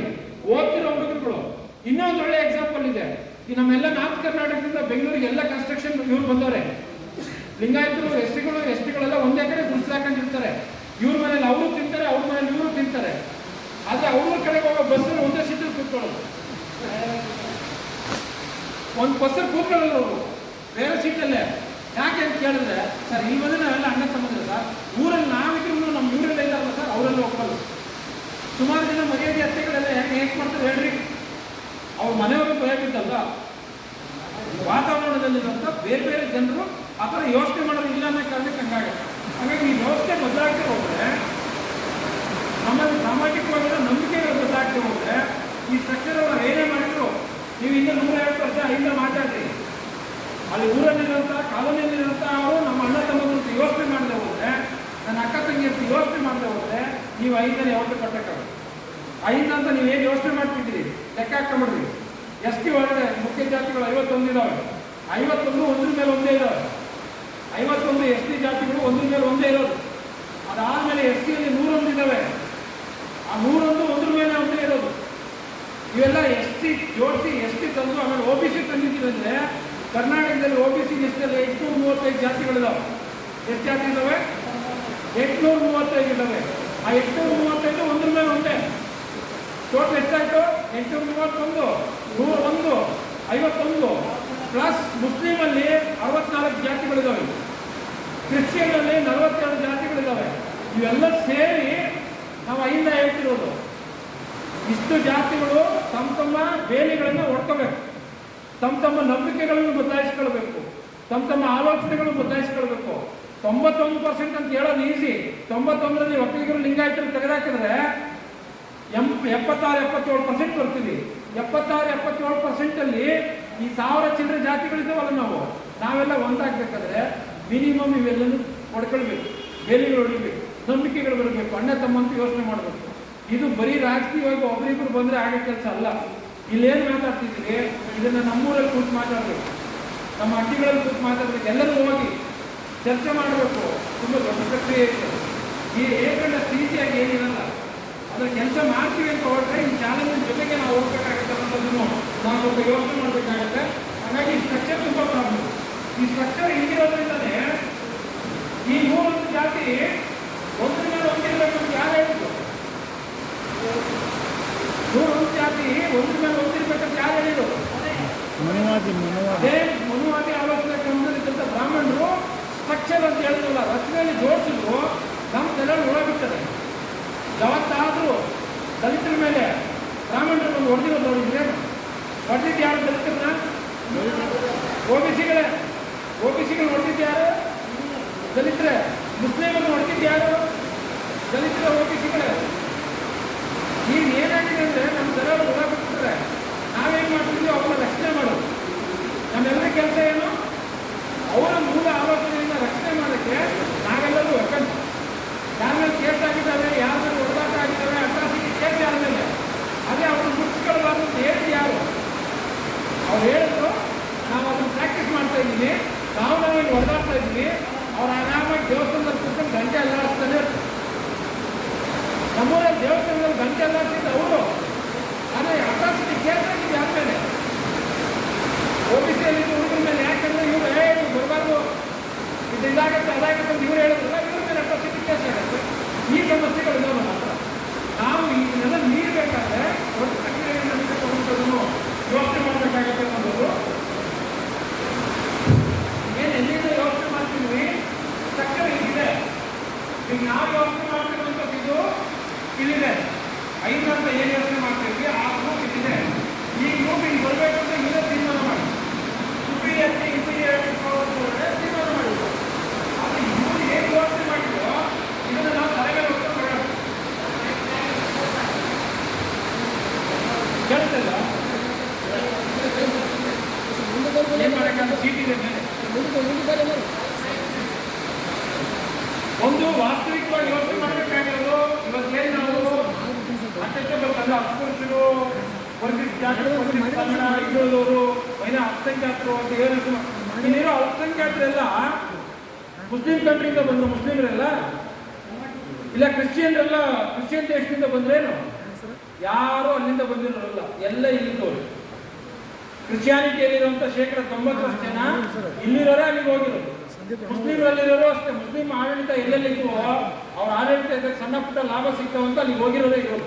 ಯಾರೂ ಅವ್ರ ದೇಶದಿಂದ ಬಂದೇನು ಸೆಟ್ಲ್ ಆಗಿಲ್ಲ. ಅಂತಿಮವಾಗಿ ನಮ್ಮೆಲ್ಲ ಅಣ್ಣ ತಮ್ಮಂದ್ರೆ ಇರೋದಲ್ಲ. ಅವರೆಲ್ಲರೂ ಸೇರಿಸ್ಕೊಂಡಾಗ ನಾವು 80-85% ಆಗ್ತಿದ್ದೀವಿ. ಈಗ ನಮಗಿರೋ ಪ್ರಶ್ನೆ ಏನಂದ್ರೆ ನಮ್ಮ ಆಲೋಚನೆ ಬದಲಾಗಬೇಕು, ನಮ್ಮ ಯೋಚನೆಗಳು. ಮೊನ್ನೆ ಒಂದು ಪ್ರೋಗ್ರಾಮಲ್ಲಿ ಸಿದ್ದರಾಮಯ್ಯ ಅವರು ಹೇಳ್ತಿದ್ರು, ನಾನೇನೋ ನಂಬಲ್ಲಪ್ಪ, ನಾನೇನೂ ನಂಬಲ್ಲ, ನಾನು ಪೂಜೆನೂ ಮಾಡಲ್ಲ, ಆದರೆ ನನ್ನ ಮಗ ಸ್ನಾನ ಮಾಡಿ ಪೂಜೆ ಮಾಡಿದ್ರೆ ನೀರು ಕುಡಿಯಲ್ಲ. ಅದಕ್ಕೆ ಯಾವ ಕಾರಣ ಹೇಳಿದ್ದೇನೆಂದ್ರೆ ನಾವು ಕಲಿಸ್ತಿರೋ ಶಿಕ್ಷಣ ಇದೆಯಲ್ಲ, ಅದರೊಳಗಡೆ ನಾನು ಮನೇಲಿ ಏನು ಕಲ್ತಿದ್ದೀನಿ ಅದೆಲ್ಲ ನಿಮ್ಮ ಮಗ ಕಲ್ತಿದ್ದು. ಆ ಬುಕ್ ಏನು ಹೇಳ್ಕೊಟ್ಟಿದೆ, ಇದೇ ಮನುವಾದವನ್ನು ಹೇಳ್ಕೊಟ್ಟಿದೆ, ಮನು ಸಂಸ್ಕೃತಿ ಹೆಂಗೆ ಹೇಳ್ಕೊಟ್ಟಿದೆ, ಅದನ್ನ ಅವ್ರು ಪ್ರಾಕ್ಟೀಸ್ ಮಾಡ್ತಿದ್ದಾರೆ ಅಂತ ಅವ್ರು ನೇರವಾಗಿ ಹೇಳುತ್ತೆ. ನಮ್ಮ ಮಕ್ಕಳೆಲ್ಲ ಕಲಿತಿರೋದ್ರಲ್ಲಿ ಅದೇ ಶಿಕ್ಷಣ ಅಂತಾನೆ. ಅಲ್ಲಿ ಹೋದಾಗ ಏನು ಹೇಳ್ಕೊಡ್ತಾರೆ? ತುಂಬ ಜನರ ಪ್ರಶ್ನೆ, ಇಲ್ಲಿರೋರೆಲ್ಲರೂ ವಾಲಂಟಿಯರ್ ಕೈ ಎತ್ತಿರಿ, ನಾಳೆ ಬೆಳಗ್ಗೆ ನಮ್ಮ ಮಕ್ಕಳು ಮಕ್ಕಳನ್ನ ಐದು ಹೋರಾಟ ಕಳಿಸ್ಬಿಡ್ತೀವಿ ಅಂತ ಹೇಳ್ತಿರೋರು ಎಷ್ಟು ಕೈ ತುಂಬಾ ಕಷ್ಟ ಇದೆ. ಯಾಕೆ ಕಷ್ಟ ಇದೆ ಅಂದ್ರೆ ನಮ್ಗೆ ಗೊತ್ತಿದೆ ಅದು ಕಷ್ಟ ಏನಂತ. ನಾವು ಹೊಡೆತ ತೆಗೆದಿದ್ದೀವಿ, ಚಳವಳಿಯಲ್ಲಿ ಹೊಡೆತ ತೆಗೆದಿದ್ದೀವಿ. ಅವ್ರ ಭವಿಷ್ಯ ಚೆನ್ನಾಗಾಗಬೇಕು ಅಂತ ಯೋಚನೆ ಮಾಡಿದ್ರು. ನಾಳೆ ಚಳವಳಿ ಬಂದೇಳಿ ಹೆಚ್ಚು ಕಡಿಮೆ ಆದರೆ ಭವಿಷ್ಯದ ಪ್ರಶ್ನೆ. ಹಂಗಾಗಿ ತುಂಬಾ ಜನ ಚಳವಳಿಗಾರರು ತಮ್ಮ ಮಕ್ಕಳುಗಳನ್ನ ತರಲ್ರು. ಅಂತಿಮವಾಗಿ ಯಾರು ಬರ್ತಾರೆ? ಅನಿವಾರ್ಯವಾಗಿ ಬರ್ತಾನೆ ಇರುವಂಥವ್ರು. ಎಲ್ಲೋ ಹೋಗಿ ಸಿಕ್ಕಾಕೊಂಡು ಈಗ RSS ಹೋಗ್ತಾರೆ ಅಂದ್ರೆ ನೀವು ಯಾರಾದ್ರೂ ಇಷ್ಟಪಟ್ಟು ಕಳಿಸಿದ್ರಿ RSSಗೆ, ಅವ್ರಿಗೆ ಎಲ್ಲೋ ಒಂದು ನೆಟ್ವರ್ಕ್ ಸಿಕ್ತು, ಅದು ಅವ್ರು ಹೇಳೋ ಮೌಲ್ಯ ಚೆನ್ನಾಗಿದೆ, ಅವ್ನು ಸರಿಯಿಲ್ಲ ಇವ್ರು ಸರಿಯಿಲ್ಲ. ನಮ್ಮ ಹುಡುಗರಿಗೆ ಒಳ್ಳೇದು ಹೇಳಿ ಬದಲಾಗಿದ್ರೆ ಆಗಲ್ಲ. ಅವ್ನು ನೋಡಿಬೇಕು, ಅವ್ನು ಸರಿ ಇಲ್ವೋ ಇವ್ನು ಸರಿ ಇಲ್ವೋ ಅಂತ ಹೆಂಗ್ ಹುಡುಗರಿಗೆ ಹೇಳ್ಬಿಟ್ರೆ ನೀವು ತಲೆ ಹೊಡೆದು ತಿನ್ಬಿಟ್ರೆ ನಾಳೆ ಬೆಳಿಗ್ಗೆ ಹೊಡೆಯಕ್ಕೆ. ಆಮೇಲೆ ನಮ್ಮ ಯಾವ ಮೀಟಿಂಗು ನಾವು ನಮ್ಮ ಮಕ್ಕಳು ಕರ್ಕೊಂಬರಲ್ಲ. ಅವರೆಲ್ಲ ಯಾಕೆ, ನಾವು ಹೋದ್ರೆ ಸಾಕು. ಅದೇ ನೀವು RSS ಮೀಟಿಂಗ್ ನೋಡ್ರಿ ಅಥವಾ ಚರ್ಚಿಗೆ ನೋಡ್ರಿ, ಫುಲ್ ಫ್ಯಾಮಿಲಿ ಹೋಗ್ತವೆ, ಎಲ್ಲನೂ ಕೇಳಿಸ್ಕೊಂಡು ಬರ್ತಾರೆ. ಆದರೆ ನಮ್ಮ ಇದ್ರಲ್ಲಿ ಹಂಗಲ್ಲಲ್ಲ. ನಾವು ಹೋಗೋದೇ ಕಷ್ಟ. ಇನ್ನು ನಮ್ಮ ಹೆಂಡತಿ ನಾವು ಮಕ್ಕಳನ್ನ ಎಲ್ಲ ಕರ್ಕೊಂಡು ಹೋಗೋಕ್ಕಾಗಲ್ಲ. ಇದನ್ನು ನಾವು ಕರ್ಕೊಂಡು ನಾವು ಬೇರೆ ಥರ ಯೋಚನೆ ಮಾಡಬೇಕಾಗುತ್ತೆ, ಸಂಘಟನಾತ್ಮಕವಾಗಿ ಯೋಚನೆ ಮಾಡುವಾಗ ಅನ್ನೋದು. ಹೀಗಾಗಿದ್ರೆ 75 ವರ್ಷದಲ್ಲಿ ಏನೂ ಆಗಿಲ್ವಾ? ಸುಮಾರು ಜನಕ್ಕೆ ಪ್ರಶ್ನೆ ಇರುತ್ತೆ. ನಾವು ಸ್ವತಂತ್ರ ಬರೋದಕ್ಕಿಂತ ಮೊದಲು ಇಲ್ಲಿ ಏನಿತ್ತು, ಇವರು ಇಲ್ಲೇನಾದ್ರು ಬಂದ್ರ ಈ ಮೇಲ್ಜಾತಿಗಳೇನು ಮೇಲಿದ್ವಲ್ಲ, ಅಂದ್ರೆ ಅವತ್ತು ಏನು ಶಿಕ್ಷಣ ಪಡ್ಕೊಂಡು ಆಸ್ತಿಗಳನ್ನು ಹೊಂದಿದ್ದಂಥವ್ರು ತೀರ್ಮಾನ ಮಾಡ್ತಿದ್ದವ್ರು ಇದ್ರಲ್ಲ, ಅವರು ಇಲ್ಲಿದ್ದವರು ಇಲ್ಲಿಗೆ ಬಂದ್ರೆ ಅಲ್ಲಿಗೆ ಬಂದರು. ಎಲ್ಲಿ ಬಂದರು? ಇಲ್ಲಿದ್ದಂಥವರೆಲ್ಲ ಇಲ್ಲೇ ಬಂದಿದ್ದು. ಈಗ ಇಲ್ಲಿದ್ದವ್ರು ಏನಾದ್ರು 75 ವರ್ಷದಲ್ಲಿ ಇಲ್ಲಿ ಏನು ಗುಡಿಸ್ತಿತ್ತು, ಏನೂ ಇರಲಿಲ್ಲ. ಸಣ್ಣ ಪುಟ್ಟ ಒಂದು ಮನೆ ಕಟ್ಕೊಂಡು ಮಿನಿಮಮ್ ಒಂದು ಕಾಲೋನಿಯಲ್ಲೋ ಆಡಿಯಲ್ಲೋ ಅಷ್ಟೆಲ್ಲೋ ಎಲ್ಲೋ ಒಂದು ಕಡೆ ವಾಸ ಮಾಡಕ್ಕೆ ಜಾಗ ಸಿಕ್ಕಿದೆ. ಅಲ್ಲಿದ್ದವ್ರು ಸಿಂಗಲ್ ಬೆಡ್ರೂಮ್ ಅಲ್ಲಿ ಇದ್ರು, ಇವತ್ತು ಅಪಾರ್ಟ್ಮೆಂಟ್ ಕಟ್ಕೊಂಡಿದ್ದಾರೆ. ಅಲ್ಲಿದ್ದವ್ರು ಮೊದಲು ಸಣ್ಣ ಪುಟ್ಟ ಗುಡಿಸಲು ದೇವಸ್ಥಾನಕ್ಕೆ ಪೂಜೆ ಮಾಡ್ತಿದ್ರು, ಇವತ್ತು ದೊಡ್ಡ ದೊಡ್ಡ ದೇವಸ್ಥಾನಗಳಲ್ಲಿ ಪೂಜೆ ಮಾಡ್ತಿದ್ದಾರೆ. ಅಂತಿಮವಾಗಿ ಸಿಸ್ಟಮ್ ಚೇಂಜ್ ಆಗಲಿಲ್ಲ. ನಾವೇನ್ ಮಾಡ್ತಿದ್ವಿ, ಜಾತಿನ ಪುನರುತ್ಪಾದನೆ ಮಾಡಿ. ಜಾತಿ ತಾರತಮ್ಯಗಳು ಹಿಂದೆ ಜಾಸ್ತಿ ಆಗ್ತಿದ್ವು, ಈಗ ಜಾಸ್ತಿ ಆಗ್ತಿದ್ವು. ಕರೆಕ್ಟ್ ಆಗಿ ಈಗ ಜಾಸ್ತಿ ಆಗ್ತಿದ್ದಾವ ಅಥವಾ ಯಾರ ಮೇಲೆ ನಾವು ತಾರತಮ್ಯ ಮಾಡ್ತಿದ್ವೋ ಅವ್ರ ತಿಳುವಳಿಕೆ ಬರ್ತಿದ್ವಿ, ಬರ್ತಾ ಇದೆ. ಪ್ರಕರಣಗಳು ಜಾಸ್ತಿ ಆಗ್ತಿಲ್ಲ, ತಿಳುವಳಿಕೆ ಬರ್ತಿದೆ. ಜನರ ತಿಳುವಳಿಕೆ ಜಾಸ್ತಿ ಬಂದಾಗ ಏನಾಗುತ್ತೆ? ಪ್ರಶ್ನೆ ಮಾಡಕ್ ಶುರುವಾಗುತ್ತೆ. ಪ್ರಶ್ನೆ ಮಾಡಿದಾಗ ಏನಾಗುತ್ತೆ? ಕೇಸ್ ಆಗುತ್ತೆ, ಕಂಪ್ಲೇಂಟ್ ಆಗುತ್ತೆ. ಅವಾಗ ಏನಾಗುತ್ತೆ? ಪ್ರಕರಣಗಳು ಜಾಸ್ತಿ ಆಗಿದ್ದಾವೆ ಅಂತ ಲೆಕ್ಕ ಬರುತ್ತೆ. ಆದ್ರೆ ವಾಸ್ತವಿಕವಾಗಿ ಜಾಸ್ತಿ ಏನಾಗಲಿಲ್ಲ. ಇದು ಇನ್ನೊಂದು ದೊಡ್ಡ ಸಮಸ್ಯೆ ಇರೋದು, ಜಾತಿ ಹೋಗಲಾಡಿಸ್ಲಿಕ್ಕೆ, ಜಾತಿ ತಾರತಮ್ಯ ಹೋಗಲಾಡಿಸ್ಲಿಕ್ಕೆ ತರಬೇತಿ ಯಾರಿಗೆ ಕೊಡ್ಬೇಕು? ನಾವು ಜಾತಿ ಮಾಡೋರು ಕೊಡ್ಬೇಕು. ಕರೆಕ್ಟಾ? ಅದೇ ನಾವು ಯಾರಿಗೆ ತರಬೇತಿ ಕೊಡ್ತೀವಿ? ಮಾಡಿಸ್ಕೊಳ್ಳೋರು ಕೊಡ್ತೀವಿ. ಮಾಡಿಸ್ಕೊಳ್ಳೋಕೆ ಕೊಟ್ರೆ, ಮಾಡಿಸ್ಕೊಳ್ಳೋರು ಯಾರಿರ್ತಾರೆ ಅವ್ರಿಗೆ ಕೊಟ್ರೆ, ಅವ್ರು ಪ್ರಶ್ನೆ ಮಾಡಿದ್ರೆ ಅದು ಕೇಸ್ ಆಗುತ್ತೆ. ಆದ್ರೆ ಮಾಡೋರಿಗೆ ತರಬೇತಿ ಕೊಟ್ರೆ, ಈಗ ನಮ್ಮ OBC ಹುಡುಗರು ಕೂರಿಸ್ಕೊಂಡು ಅಥವಾ OBC ಸಮುದಾಯಗಳಿಗೆ ನೋಡಪ್ಪ ಹಿಂಗೆ ಮಾಡೋದ್ರಿಂದ ಹಿಂಗೆ ಕೇಸ್ ಆಗುತ್ತೆ, ಹಿಂಗಾಗೋದ್ರಿಂದ ತಪ್ಪಾಗುತ್ತೆ, ನಾಳೆ ಬೆಳಿಗ್ಗೆ ಜೈಲಿಗೆ ಹೋಗ್ಬೇಕಾಗತ್ತೆ, ಹಂಗೆಲ್ಲ ಮಾಡಬಾರ್ದು ಅಂತ OBC ಅವ್ರಿಗೆ ಹೇಳ್ಕೊಟ್ಟಿದ್ರೆ ಅವ್ರು ಮಾಡೋದು ಕಡಿಮೆ ಆಗ್ತಿತ್ತಾನೆ. ನಾವು ಹೇಳ್ಕೊಟ್ಟಿದ್ದು ಯಾರಿಗೆ? SC STಗೆ ಹೋಗಿ ಅಟ್ರಾಸಿಟಿ ಮಾಡಿದ್ರೆ ನೀವು ಕೇಸ್ ಹಾಕ್ಬೋದು ಅಂತ ಹೇಳಿದ್ವಿ. ನಾವು ಇವ್ರಿಗೆ ಹೇಳ್ಬೇಕಾಗಿತ್ತಲ್ಲ, ನಾವು ಇವ್ರಿಗೆ ಏನು ಹೇಳಲೇ ಇಲ್ಲ. ಇವನ್ ಹೆಣ್ಮಕ್ಳ ಮೇಲೆ ದೌರ್ಜನ್ಯ ಮಾಡೋದು ತರಬೇತಿ, ದೌರ್ಜನ್ಯ ತಡೆ ತರಬೇತಿ ಯಾರಿಗೆ ಕೊಡ್ಬೇಕು? ಗಂಡಸರಿಗೆ ಕೊಡ್ಬೇಕು ತಾನೆ. ನಾವು ಹೋಗಿ ಹೆಣ್ಮಕ್ಳ ಕಾಲೇಜಲ್ಲಿ ಹೇಳೋದು, ಹೆಣ್ಮಕ್ಳು ಕೂರಿಸ್ಕೊಂಡೇ ಹೇಳೋದು. ಅವಾಗ ಅವ್ರು ಪ್ರಶ್ನೆ ಮಾಡಿದ್ರೆ ಕೇಸ್ ಆಗುತ್ತೆ. ಆದ್ರೆ ಇವ್ರಿಗೆ ತಾರತಮ್ಯ ಮಾಡ್ದಂಗೆ ನೋಡ್ಕೊಳ್ಬೇಕು ತಾನೆ. ಹಂಗಾಗಿ ನಮ್ಮನ್ನು ಈ ತರದೊಂದು ಬದಲಾವಣೆಗಳು ಬರಬೇಕಾಗುತ್ತೆ. ಅದಕ್ಕೆ ಯಾರಿಗೆ ಸಮಸ್ಯೆ ಇದೆಯೋ ಅವ್ರಿಗೆ ಟ್ರೀಟ್ಮೆಂಟ್ ಕೊಡಬೇಕು, ಜಾತಿ ಟ್ರೀಟ್ಮೆಂಟ್ ಕೊಡಕ್ಕೆ ಹೋಗ್ಬಾರ್ದು. ಹಂಗಾಗಿ ಸಿಸ್ಟಮ್ ರೀಜನರೇಟ್ ಆಗ್ತಿದೆ. ಈ ಸಿಸ್ಟಮ್ ರೀಜನರೇಟ್ ಹೆಂಗೆ ಆಗ್ತಿದೆ, ಯಾವ ಕಾರಣಕ್ಕೆ ಆಗ್ತಿದೆ ಅಂತ ನೋಡೋದಾದ್ರೆ, ನಾನು ಅವಾಗಲೇ ನಿಮ್ಗೆ ಹೇಳ್ತಿದ್ದೆ, ಸಾಂಸ್ಕೃತಿಕ ಬಂಡವಾಳ ಅಂತ ಒಂದಿದೆ, ಕಲ್ಚರಲ್ ಕ್ಯಾಪಿಟಲ್ ಅಂತ ಇವ್ರ ಜೊತೆನೇ ಇರೋದು. ಆದ್ರೆ ಯಾರು ಮೇಲ್ಜಾತಿಗಳಿದ್ದಾರೆ, ಸೋಕಾಲ್ಡ್ ಮೇಲ್ಜಾತಿಗಳು, ಅವ್ರು ಸಾಂಸ್ಕೃತಿಕವಾಗಿ ನಮಗೆ ಬಂಡವಾಳ ಮಾಡ್ತಾರೆ. ಸಾಂಸ್ಕೃತಿಕವಾಗಿ ಬಂಡವಾಳ ಹೆಂಗ್ ಮಾಡ್ಕೊಂಡಿದ್ದಾರೆ ಅಂದ್ರೆ, ಆಚಾರ ವಿಚಾರ ಪರಂಪರೆ ನಂಬಿಕೆಗಳ ಹೆಸರಲ್ಲಿ ನಮ್ಮ ತಲೆ ಒಳಗೆ ತುಂಬಿಟ್ರು. ಅವ್ರೇನು ದಿನ ಬಂದು ಇದು ಮಾಡಿ ಅಂತ ಏನು ಹೇಳಲ್ಲ. ನೀವು ಯಾಕೆ ಜಾತಿ ಮಾಡ್ತೀರಿ ಅಂದ್ರೆ ಯಾರನ್ನ ಹೇಳ್ತಾರೆ? ನಮ್ಮ ತಾತ ಮಾಡ್ತಿದ್ರು, ನಮ್ಮ ಅಪ್ಪ ಮಾಡ್ತಿದ್ರು, ನಮ್ಮೂರಾಗ ಹಂಗೆ ಎಲ್ಲರೂ ಇದ್ದೇನೆ. ಅದು ಯಾಕೆ ಅಂತ ಯಾರು ಹೇಳಲ್ರು. ಆದ್ರೆ ಅದು ನಮ್ಮ ಆಲೋಚನೆ ಕ್ರಮದಲ್ಲಿ ತುಂಬಿದ್ದಾರೆ. ಅವ್ರಿಗೆ ಏನ್ ಬೇಕೋ ನಾವೇ ಮಾಡ್ತೀವಿ. ದೇವ್ರನ್ನ ರಕ್ಷಣೆ ಮಾಡೋರು ನಾವೇ, ಊರಲ್ಲಿರೋ ಜಾತಿ ಪೋಷಣೆ ಮಾಡೋರು ನಾವೇ, ಎಲ್ಲರೂ ನಾವೇ. ಅಂತಿಮವಾಗಿ ಅವ್ರಿಗೆ ಬೇಕಾಗಿರೋದು. ಆಮೇಲೆ ಈಗ ಲಿಂಗಾಯತರನ್ನ, ಒಕ್ಕಲಿಗರನ್ನ, ರೆಡ್ಡಿಗಳನ್ನ ನೇರ ಬ್ರಾಹ್ಮಣರ ಮನೆಗೆ ಬಿಟ್ಕೊಳ್ತಾರೆ ಏನು? ಗರ್ಭಗುಡಿ ಒಳಗೆ ಅವ್ರು ಬಿಟ್ಕೊಳ್ತಾರೆ ಏನು? ಬಿಟ್ಕೊಳ್ಳಿ. ಅವ್ರಿಗೆ ಅದ್ರ ಬಗ್ಗೆ ಪ್ರಶ್ನೆ ಇಲ್ಲ. ನನ್ನ ಕೆಳಗಡೆ ಒಬ್ರು ನಾನು ಶ್ರೇಷ್ಠ ಅಂತ ನಮ್ಗೆಲ್ಲರಿಗೂ ಅದೇ ಫೀಲ್. ನಮ್ಮ ಕೆಳಗೆ ಒಬ್ಬನವನೇ ನಾನು ಚೆನ್ನಾಗಿದ್ದೀನಿ, ಅವನಿಗಿಂತ ನಾನು ಮೇಲೆ ಅಂತ, ನನ್ನ ಮೇಲೊಬ್ಬ ಇದಾನಂತ ಯೋಚನೆ ಮಾಡ್ತಿಲ್ಲ. ಅದಕ್ಕಾಗಿ ಅವ್ರು ಸೇಫ್. ಯಾವತ್ತೂ ಅವರು ಎಲ್ಲೂ ಸೀನಲ್ಲಿ ಬರಲ್ಲ. ಆದರೆ ನಮ್ಮ ತಲೆ ಒಳಗೆಲ್ಲ ಅವರೇ ಇರು. ಅಹಿಂದ ಸಂಘಟನೆ ಏನೋ ಮಾಡ್ತಾರೆ, ಅದೆಲ್ಲ ಮಾಡ್ತಾರೇನ್ರಿ, ಆಗ್ತದೇನ್ರಿ, ಅವರು ಒಟ್ಟು ಕೂತ್ಕೊಂಡು ಹೆಂಗೆ ಮಾತಾಡ್ತಾರ್ರಿ, ಸಾಧ್ಯನಾ? ಮುಗಿದ ಕತೆ. ನಮ್ಮ ಒಳಗಡೆ ಬಂದು ಅವರೇ ಕೂತಿರ್ತಾರೆ. ಆಮೇಲೆ ಎಲ್ಲ ಪ್ರಗತಿಪರ ಚಳುವಳಿಗಳಲ್ಲೂ ಬ್ರಾಹ್ಮಣರೇ ಲೀಡರು.